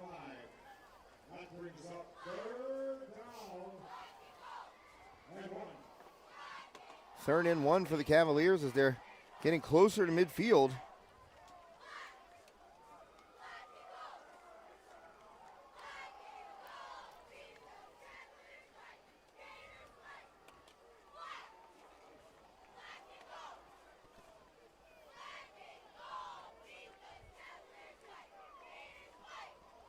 And a handoff again, Taylor, but he's stacked up and he's not going to get the first down.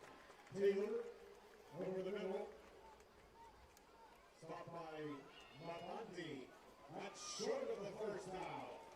So short of the first down here. And let's see what Coach Huff decides to do.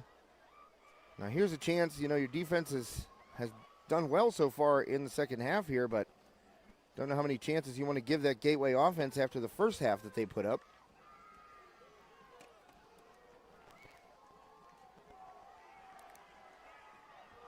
And pushing, and they're not going to get it, I don't believe. That quarterback keeper might have been stuffed there.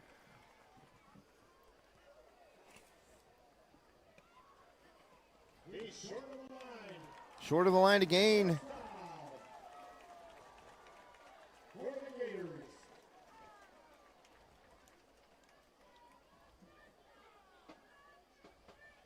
So that's going to be a turnover on downs. Kiski surrenders the ball right there, still on their side of the football field.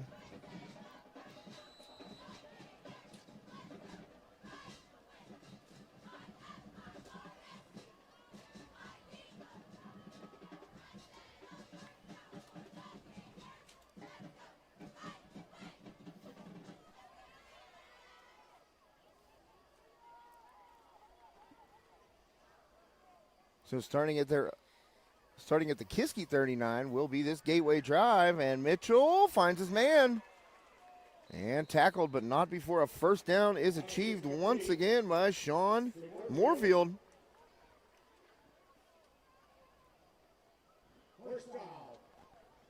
First down for the Gators.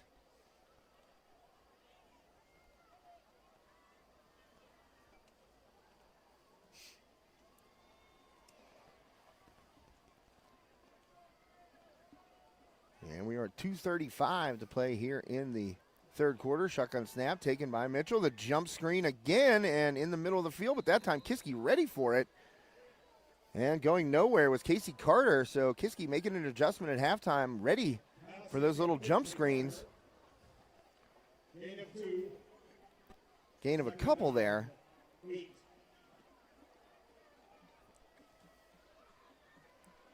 So make it 2nd down and 8 for the Gators.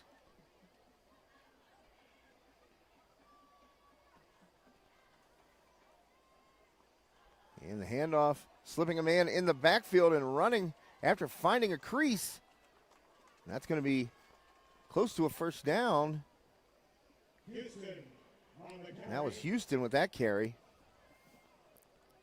3rd down, 1.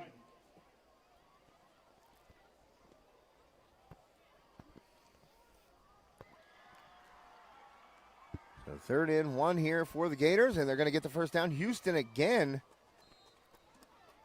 Houston again. Stop by 9. Peterson. First down, Gators. And we are going to get a timeout here. I believe Kiski going to take that timeout. Timeout. Cavaliers. So the Cavaliers do indeed take a timeout.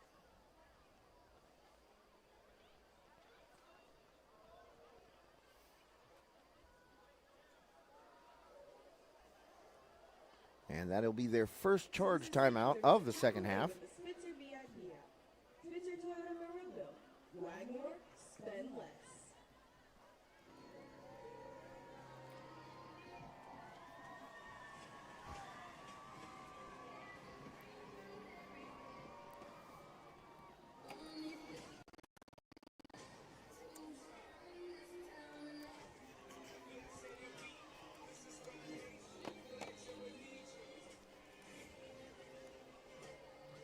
Thanks to the Jen Horwatt Agency, Farmers Insurance, located in Leechburg, right there in Kiski Plaza. For being tonight's official broadcast partner. For all your insurance needs, auto, home, business, Jen Horwatt Agency, LLC. Out of the timeout. And an incomplete pass there on first down. Second down.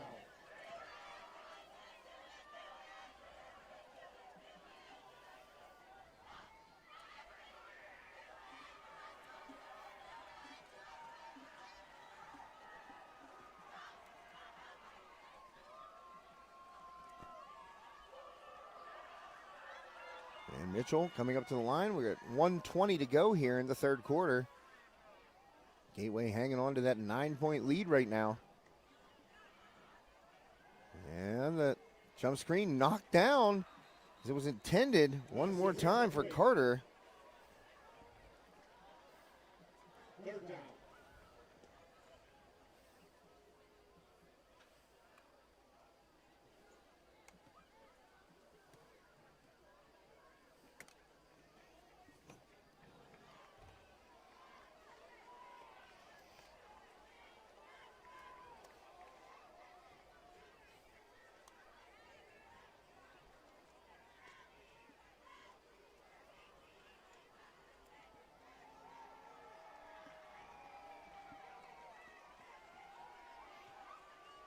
And Mitchell got a man. Nice catch there. What a grab. Reaching into the back pocket there. And that was Stammer. Jaden Stammer's had a nice night. And a heck of a catch right there. As he reached behind himself, made a one-armed catch. And is able to pick up the first down. First and goal now.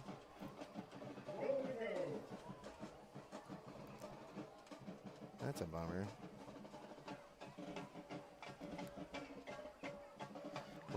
Yeah, I don't want to be like Howard Cosell. Well, we're down to one Beatle, folks. Rest in peace to Ringo Starr. What? 5. Oh, he's alive? Yeah, he's alive. What? That's the weirdest post. Dude, why are you showing me this stuff during the game? It looked like it. Oh, whatever. Ringo's still alive. Never mind. It's supposed to look like. No, it's not. A birthday post does not look like that. It's not Happy a birthday, Ringo Starr. It's He's not a still birthday alive. Post, Josh. He's 85? Is that what that means? I have no clue. After the game. Never mind. Yeah, that's too confusing for me. I don't know what's going on. As Mitchell gets down to the 1 and held on to that ball. He went through his reads and thought, well, probably a better idea to take it. And he got inside the 5 there and down right about the 2, actually. And we have a Cavalier down on the field.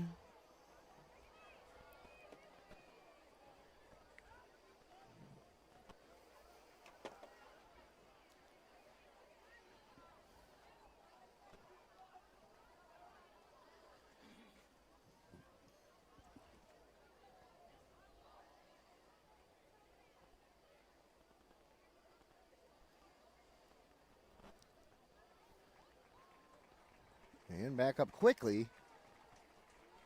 Doesn't look like anything major there for Tegan Shirley. He's up and Adam.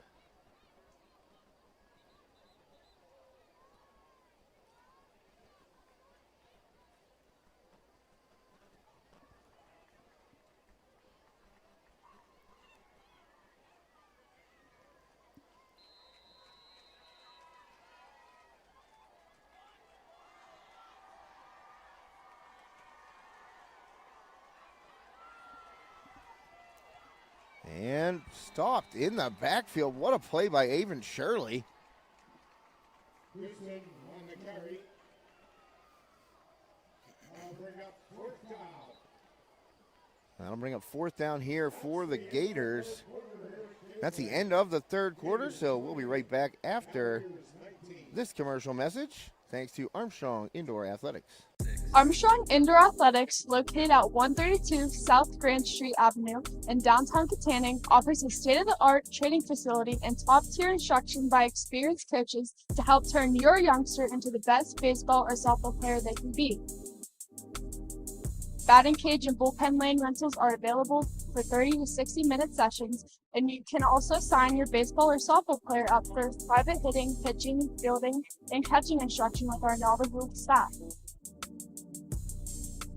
Be sure to visit Armstrong Indoor Athletics online at aia.team or call them at 724-599-9761 for more information today.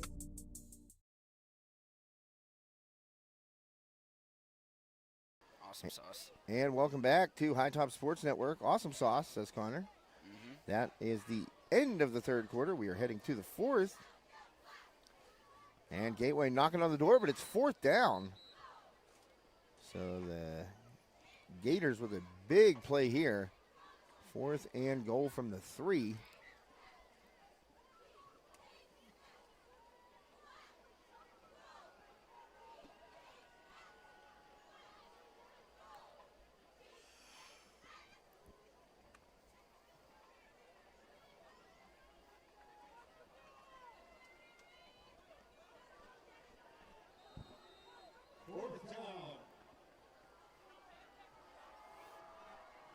All right, Gateway with a opportunity, and Mitchell fakes the option. He dives for the end zone, and he extends the left arm and is in.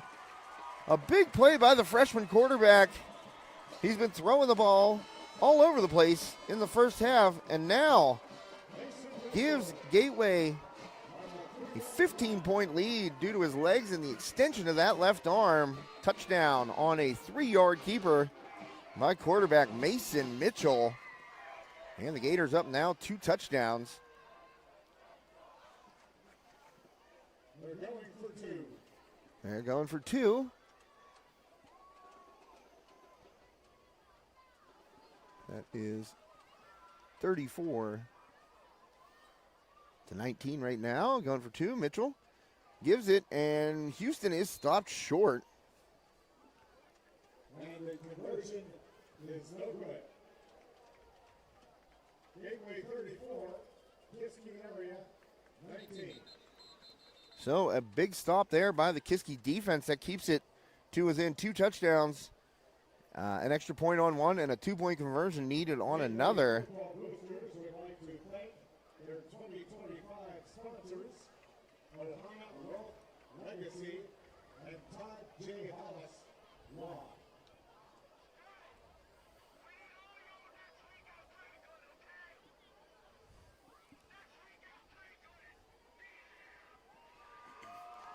It sounded like Darth Vader down there. Somebody has a bullhorn. Switzer Toyota off Monroeville. Exclusive savings are just a tap away with the Switzer VIP app.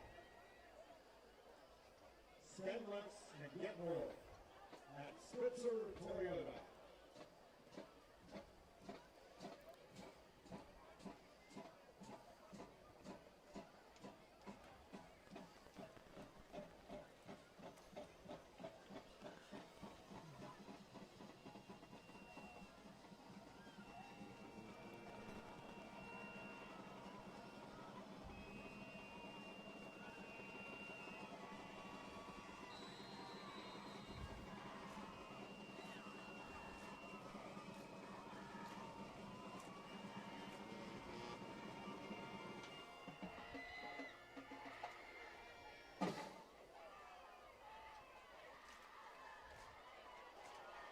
And a good return here. And still on his feet over the 40-yard line is Avon Shirley, up to about the 43 before he's forced out. And that's one thing that Avon Shirley's done well all year long in the return game. No matter what the scores look like, he is a threat to take it to the house every time he's back there for a kickoff out at the 42. So that is where Kiski will begin this drive. 11:46 left in regulation. Thanks for tuning into High Top Sports Network tonight. Josh Reckengost and Connor Swartz with you. One other game on the network this evening. It is Freeport and Deer Lakes.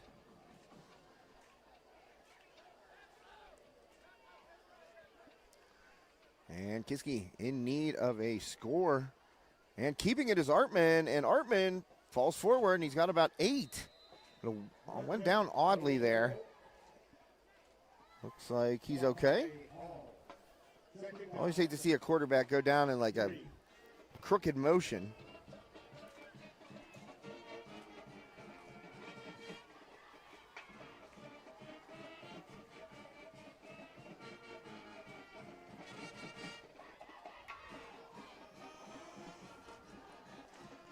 So make it 2nd and 4. And Taylor going to take that handoff, trying to get the outside. And Houston in there first, ripping at the ball, but Taylor holds on. Houston, a good defensive play. Not much there for the freshman. Might have lost a yard. I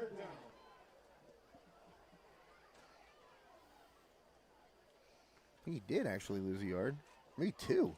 No, he lost 1. So make it 3rd and 5. And the Cavaliers need to convert.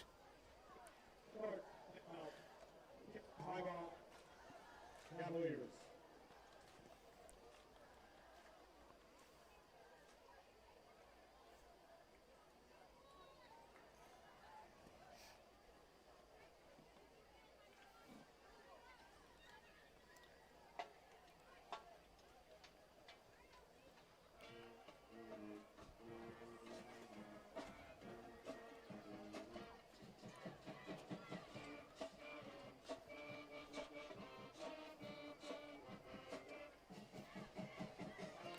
So second timeout taken there by the Cavaliers. They really need to convert this first down, keep this drive alive, and get down there and score a touchdown.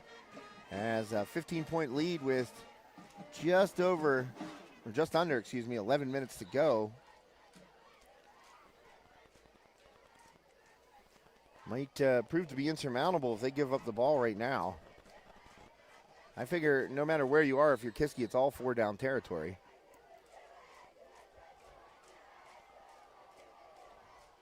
So Artman takes the snap, rolls to his right, waiting for a receiver, nearly picked off, but it isn't. Tegan Shirley makes the grab, and Tegan Shirley, a big gainer, and he's down inside the Gateway 20. Risky throw by Artman, but it gets through, and Shirley makes the grab, turns it up the field, is caught from behind, but not before he gets inside the 20-yard line, down to the 17-yard line of Gateway. That is a huge play for Kiski. And quick snap. There's Taylor. He's stacked up in the backfield and wrestled down. So Kiski trying to beat Gateway to the ball and get off a play with Taylor there and maybe find some running room to the right side, but no avail. Number 21 for the Gators, Taiwan Napper, in there with first contact. So that'll make it 2nd and 12, a 2-yard loss by Taylor on the big hit by Napper, tackle for loss.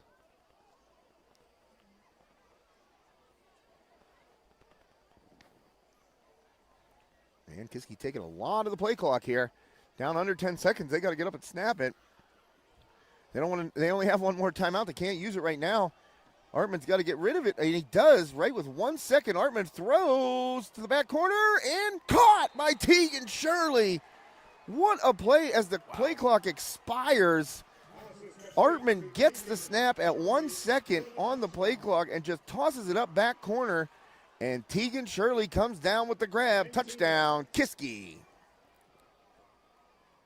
Woo, baby, that'll make you sweat as a head coach right there. Wow, Artman. I thought, man, they're taking a lot of time in that huddle. And then they saw it with 10 seconds, had to run up there. They only have one timeout left. And you can't take it with 10 minutes left in the game. You know, you're going to have to take a delay a game penalty right there. You have to have a timeout. And Coach Huff knew that. So did Artman. And give credit to Artman. He got up there and was barking for that ball. Snapped to him by the aforementioned Luke Kreider right in time. I think Kreider is kind of one of those deals where it's at 1 second. You got to let it fly. Going for 2 here. Artman turning it up, and he's going to get stopped short. Gateway, good pursuit. And a tackle on that 2-point attempt. So now Kiski down 9 points, and you can't get that back on a touchdown and a 2-point. So a 2-score game. Still, the Gators on top. Wow, what a turn of You know, what a chain of events right there. As Kiski, I mean, they were down to 1 second on the play clock, 1 second. And I don't know if Kreider knew whether or not Artman was ready for the ball, but he snapped it. And Artman looked like he was barking at him to get the ball. It came out. And just a toss to the back corner of the end zone. And I'll tell you what, Tegan Shirley, what a catch. Covered like a blanket back there. And he went up over the top of the defender, grabbed it, and came down, held on to the ball. So a big touchdown there for the Cavaliers.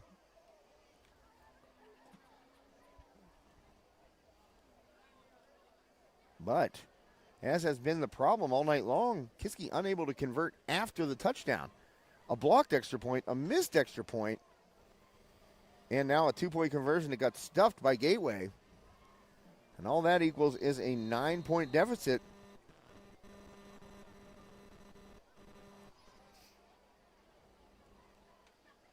For the Cavaliers here.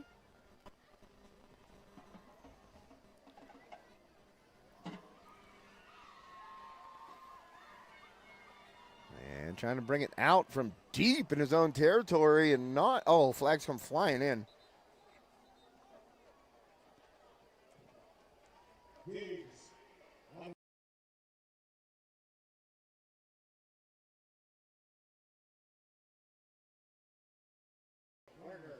And the flags come in, so we'll see what it is. Down at the, looks like about the 10-yard or 15-yard line, excuse me. Flags are down, and they're going to be marching it back against Gateway. Huh. Oh, boy. Well, the Gators not in great starting position. Right at the 10.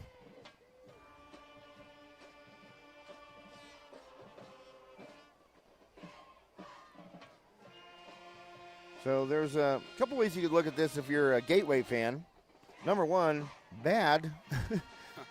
We're deep in our own territory at the 10. Number two, good. Maybe take some time off the clock, but that play hauled down behind the line of scrimmage. Is that trying to bounce it outside there?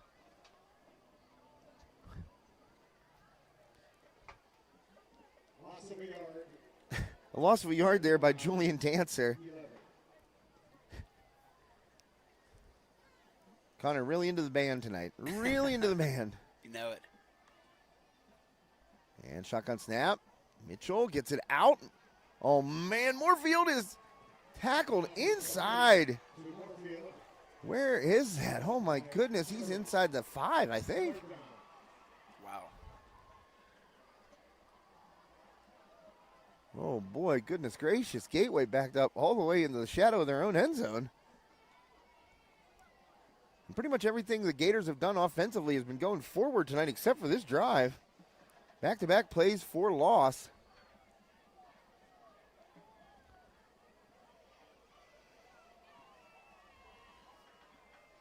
So make it 3rd and long. And Mitchell throws to the sideline. That one's incomplete. So that pass was intended for Moorfield, but nothing doing. And now, with just, oh man, only, what do we got there? 1 minute and 34 seconds taken off the clock. Kiski is going to get the ball back in great territory. Their starting field position is probably going to be excellent right now. And Finney is up at the Gateway 35 for this punt is coming out of the very back of the end zone. Oh, wow. And this is where problems can occur. That was a high snap. Good fielding, getting it off quickly, but that's going to be real short. And Finney tries to shake a man, falls down. But the Kiski area Cavaliers are going to take over at the Gateway 32. Whole new ball game here after that big stop by the Cavaliers. 8 minutes and 3 seconds remaining in regulation. What do you think, Connor? Do the Cavaliers pull it out? I'm going to put you on the spot here. 8 minutes left. Absolutely. I think so. Connor, absolutely, he says. These Gators are slowing down. The Gators had a full stomach after the first half. For real. They did. They had a great first half and, like, really been held in check here pretty much for the majority of the second half by the Kiski D. And now the Cavaliers take over at the 31 of Gateway. Artman back, looking for a receiver. He's got Shirley cutting to the outside. Shirley getting to the sideline. Shirley down to the sideline. Shirley diving for the pylon. He scores. How about that? Avon Shirley after the absolutely guarantee by Connor Swartz. 31-yard little hook route, and he broke back out to the sideline and beat his man to the pylon. Touchdown, Cavaliers. Well, Connor, absolutely, he said. And right off that prediction by our own Connor Swartz, Artman finds Avon Shirley, who did the rest, and a 31-yard touchdown on the first play from scrimmage of that drive. Let's see how this goes here. Well, they've had some Haven't been, issues. Beck the in, luckiest here. Beck in to kick it, and we'll see. Beck lines it up, and that one is no good. Oh, my God. What a travesty. The special teams has been great otherwise. Just this area of the field, I don't know what it is. And, I mean, Yeah. we saw on the other side of the ball, Mikkel Andrich for Gateway miss a couple down here. I mean, it's like, is there some kind of Bermuda Triangle for footballs? Maybe. So only 6 more go on the board for the Cavaliers. That makes it 34-31. Now a field goal game. And Gateway, which saw its lead of 15 shrink to 12 real quick, they will get the ball here after that 31-yard touchdown catch and run by Avon Shirley. Kiski fighting, clawing, scratching, doing everything they can to come back in this game when it looked like Gateway was going to, be the better team in the first half.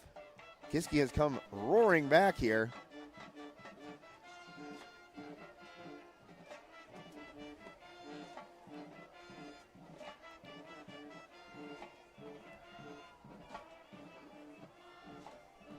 So Beck will be kicking off from the 40.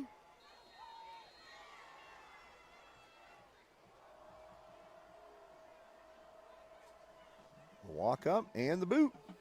Beck sends it pretty deep, taken at about the 3-yard line. And here's the returner, and oh boy, got some room and cutting it back, still on his feet. Moorfield, and he's hit and dropped around the 40-yard line of Gateway. Boy, Moorfield has had a nice game tonight for the Gators, kind of doing it all on offense. They had a good return right there, took it about 37 yards. So good starting field position for the Cavaliers, or excuse me, the Gators, pardon me.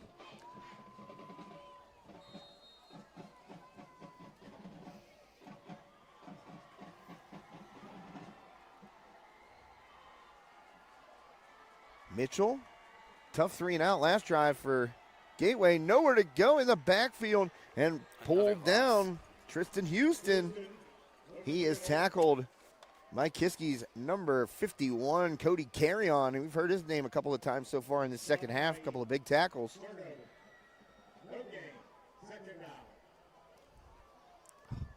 That's real bad. I've never had a Turner so stale. Huh.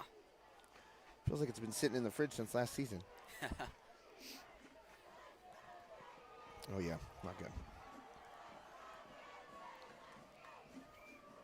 Mitchell takes the snap, fakes it, gonna run with it, and he's popped. No gain there. As Mason Mitchell is shut down, first man to hit him, number 9, Colin Peterson. And that's gonna be a 3rd and 10, I believe. Or 3rd and 7, excuse me, sorry about that. I was looking at the wrong line. There's too many lines on this field. Yeah. There's like lacrosse lines, soccer lines. Every sport. Football lines. And will we get a timeout here by the Gators? I think we will. And first charge, timeout by the Gators. All momentum right now with Kiski as the coaching staff out there to greet the defense as Gateway takes their first charge timeout of the second half.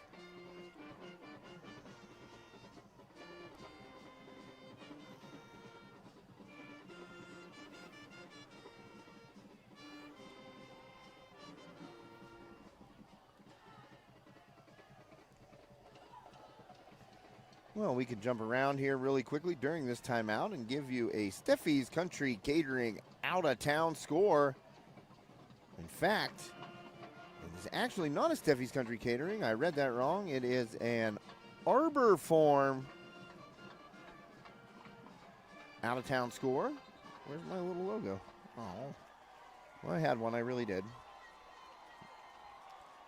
And I'll get that for you in a second.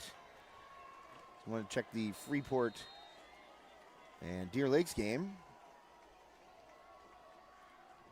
Third down. So 3rd down and 7. Oh, there was a snap and a mishandle, but a flag blew it dead. Looks like that Freeport Deer Lakes game is over. Oh, wow. So that one goes against Gateway. And let's check that. Whoa, 58-7. Wow, Freeport just on fire this year. Every game they've been over 42 points. They had 58 tonight against Deer Lakes. So Freeport now 4-0. Catch them each week here on the network. And Mitchell drops back, now 3rd and 12. Mitchell looking, trying to escape, fires down the field, and it's incomplete. Pass intended for number 8. Wow, Kiski gonna get the ball back here. That was a 3rd and 12, incomplete. Connor, you called it. We'll see. Maybe. One more big score from Kiski, and they might just do it. 6:18 left here in regulation, and back to punt once again. Or the Gators, after looking so dominant in that first half offensively, they have been held in check. Great defensive adjustments at halftime by this Kiski coaching staff. High snap again. Try to get that punt off quickly. He does. And a fair catch called for and received by Finney. So that'll give Kiski the ball to start at their own, 34-yard line. Oh, baby. Don't call it a comeback. As a reminder, we ask that non-players remain off the field at all times. Yeah, Connor, non-players off the field at all times. Gonna run down there, Maybe. jump on the field. Like, I called this. I could play. You'd be a scat back. First down for the Cavaliers at their own 34. So the Cavaliers take over with 6:11 remaining, their own 34-yard line. All the momentum now in Kiski's favor. Hartman back, and he has incomplete right there. Kind of forced that throw to Taylor. Pass intended for 24. Taylor. Incomplete. Covered by Diggs. So Diggs, Nazir Diggs on that coverage.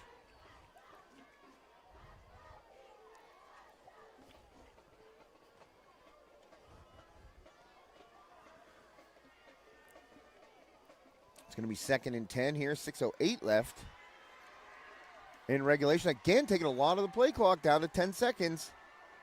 And Cavaliers up on the ball, 7. Artman barking it out. Crater with the snap. Artman takes it low. Artman gets out of the pocket. Artman rolling and try to get upfield. He should have turned it up a little quicker, I think, if you're going to hold on to that ball, because he had Houston in hot pursuit. But, Artman looking down the field, trying to make a play with his arm. Escaped the pocket nicely. Good read of the pressure. And he was rolling out. I thought he should have cut it up when Houston was, over pursuing him to that spot.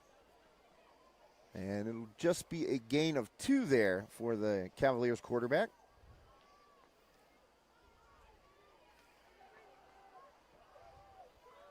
So a big play here, 3rd and 8. Cavaliers have been good on 3rd and 4th down so far in the second half. See if they got more magic in the tank. Rolling left. Hartman trying to throw. He does. That one's too high. Shirley over his hands. Tegan Shirley went up to try and get it right at the sticks, basically. And that one is incomplete. So tightening up on defense. Gateway forcing Kiski into a punt situation.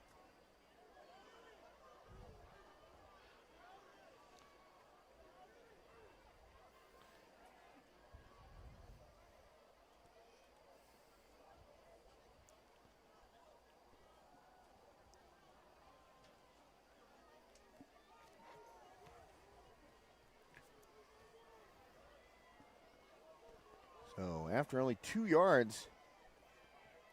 And Beck sends it. Pretty good punt there. Oh, bad bounce for Kiski. Bounce back in Gateway's favor, and it's down at the Gateway 42-yard line. Actually, I thought that was he's 42. Yep, that's where he's going.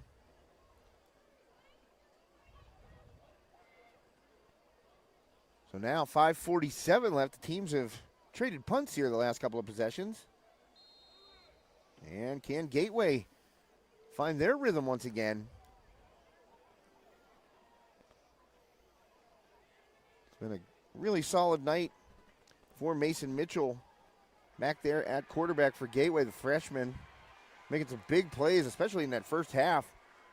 And he dove for a touchdown. Oh, that snap gets over Mitchell's head, and he's going to have to fall on a big loss there for Gateway. Wow, that's a big mistake right there. I don't know if Mitchell knew that was coming. Wow. That was a big loss right there. And it's going to be 2nd and a mile. 2nd and 25, actually. Well, that is the last thing you wanted right there if your coach, Don Hall, is to have a snap go over your quarterback's head and him have to fall on it. You lose it down, you lose 15 yards. And this game can hinge on one play. Handoff there. Good running room. And a decent gain on 2nd and long. Still churning those feet. That was Julian Dancer. As we are under 5 minutes to play in regulation. Tegan Shirley in there on the stop.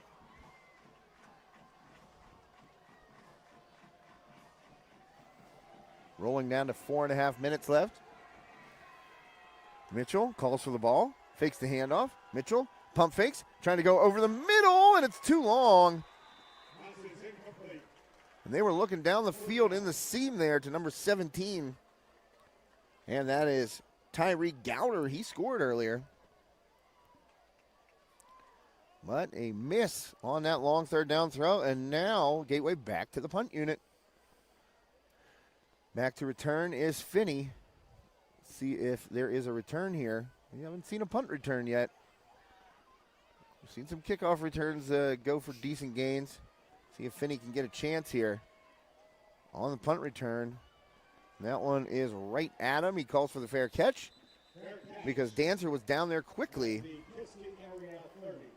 So Kiski taking over at their own 30 here.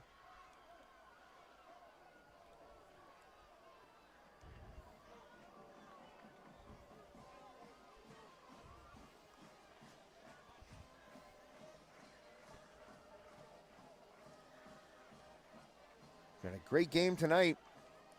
34-31 Gateway here. 4:17 left in regulation. Plenty of time.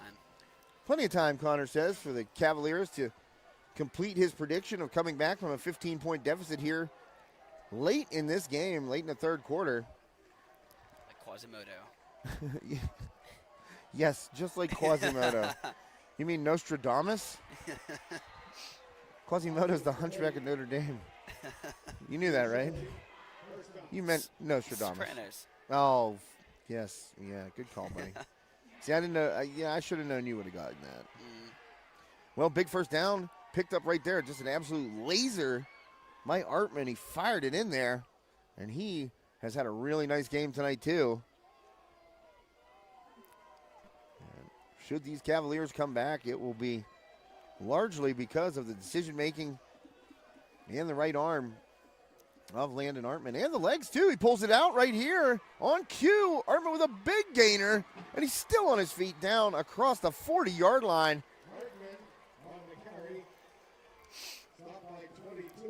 Wow, that was a great sell of that fake on the RPO and turning it up the field quickly. Landon Artman gets a huge gain and down into Gateway territory at the 38-yard line as we approach 3 minutes and 25 seconds left in regulation. Artman at the sideline gets the call. And runs back, and only 14 seconds left. He's got to get the play to his team and get up there and get it snapped. 10 seconds. They break the huddle. Kreider up to the ball.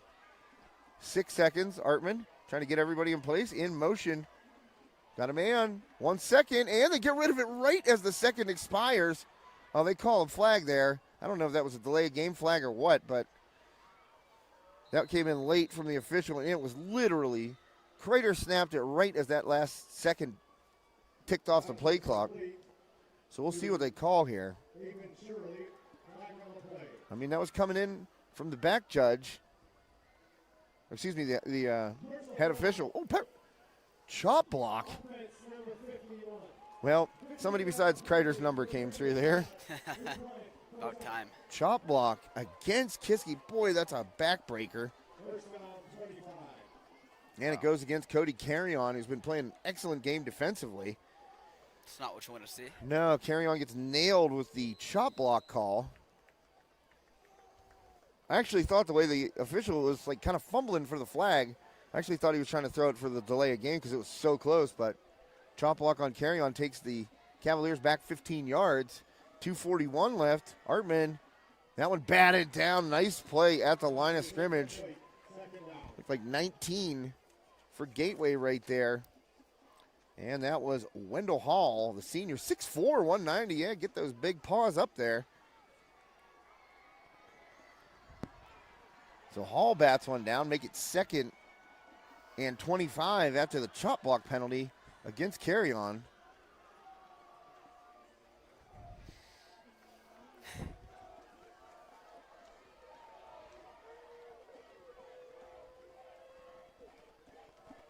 And Artman keeps it. Artman making a nice run there on 2nd down.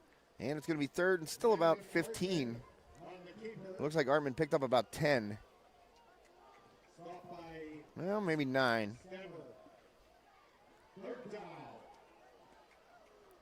So what do you do right now if you're Coach Huff? You take a shot? I think you do. Absolutely. 3rd and 17, or do you make it a manageable 4th down? I mean, it's. I think you take a shot deep here. Gateway's kind of up. I don't know. We'll see. We'll see what happens. I feel like if you give Artman enough time, a little protection, he might be able to go down the field. Artman drops, fires, and he's got Shirley, and that ball popped out of there as Shirley is popped.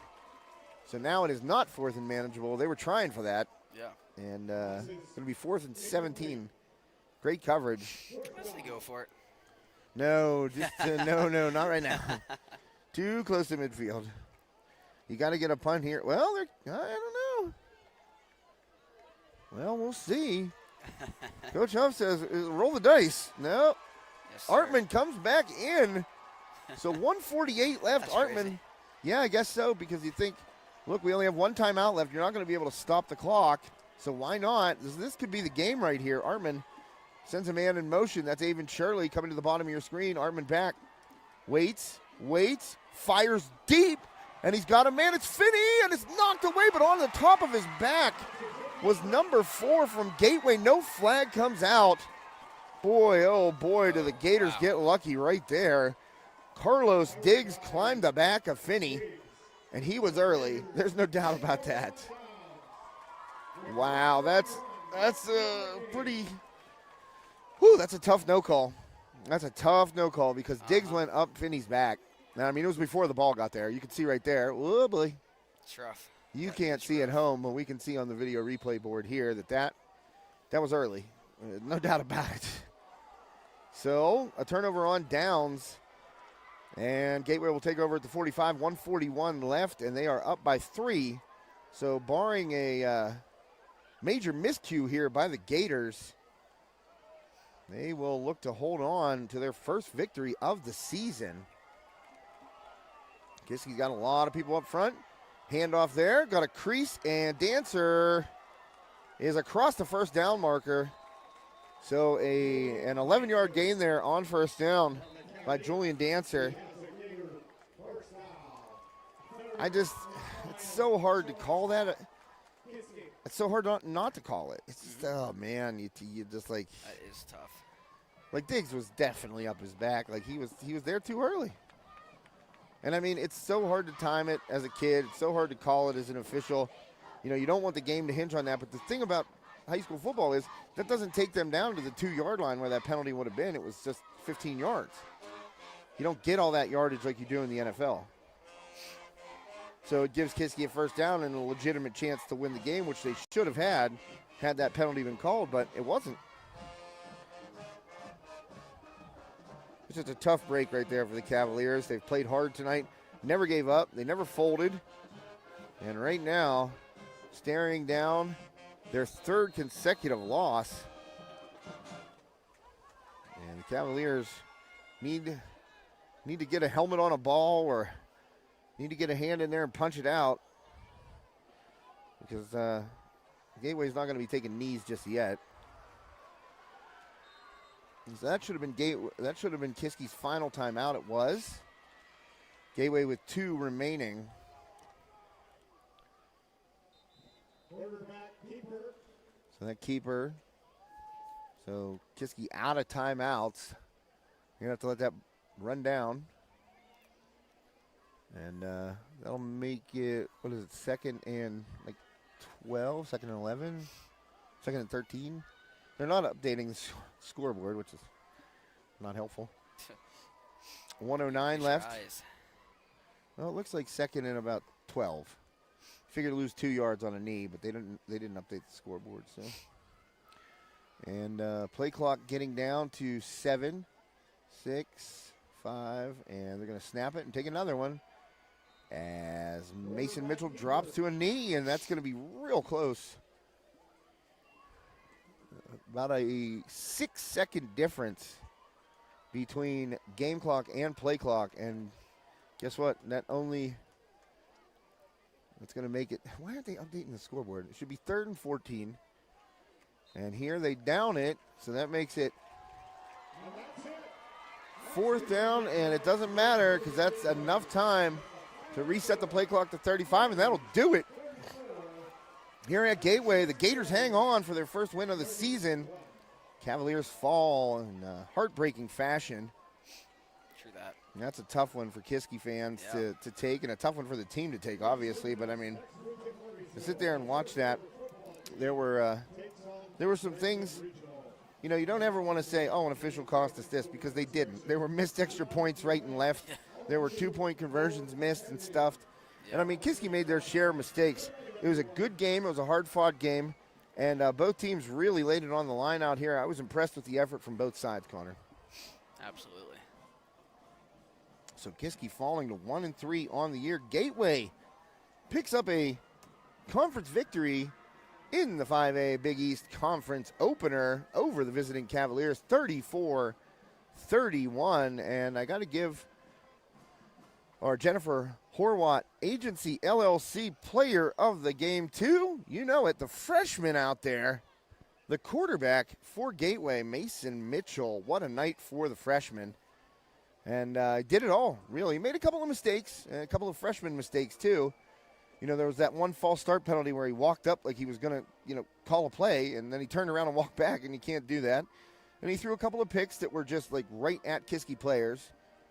But also, he lit it up when he had time, and give credit to that Gateway offensive line. I said it a couple times during the game. He had time back there, and when he had time, he was picking Kiski apart, and I'll give credit to the Kiski coaches. Great defensive adjustments. He didn't have the same second half as he did in the first, but he got that ball into the end zone, extended the left arm, and scored what turned out to be a difference-making touchdown. So congratulations to Mason Mitchell, our Jennifer Horwatt Agency LLC Farmers Insurance player of the game. Well, our other game tonight, 58-7, Freeport over Deer Lakes. The Yellow Jackets continue to cruise.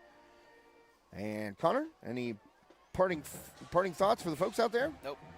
Connor again with a no on the parting thoughts. Connor, you That's called. my parting thought. Yeah, you called Kiski coming back to win, and they darn sure made it close. Oh, that was close. And that Tragedy. that play at the end there where Diggs was maybe a little bit early on Finney. Yeah. That could have prolonged the drive, but guess what? Coulda, woulda, shoulda. Uh-huh. It didn't happen, and the Cavaliers fall tonight at Gateway. Thanks so much for tuning into High Top Sports Network. My name is Josh Schreckengoss for Connor Swartz and the rest of the High Top crew.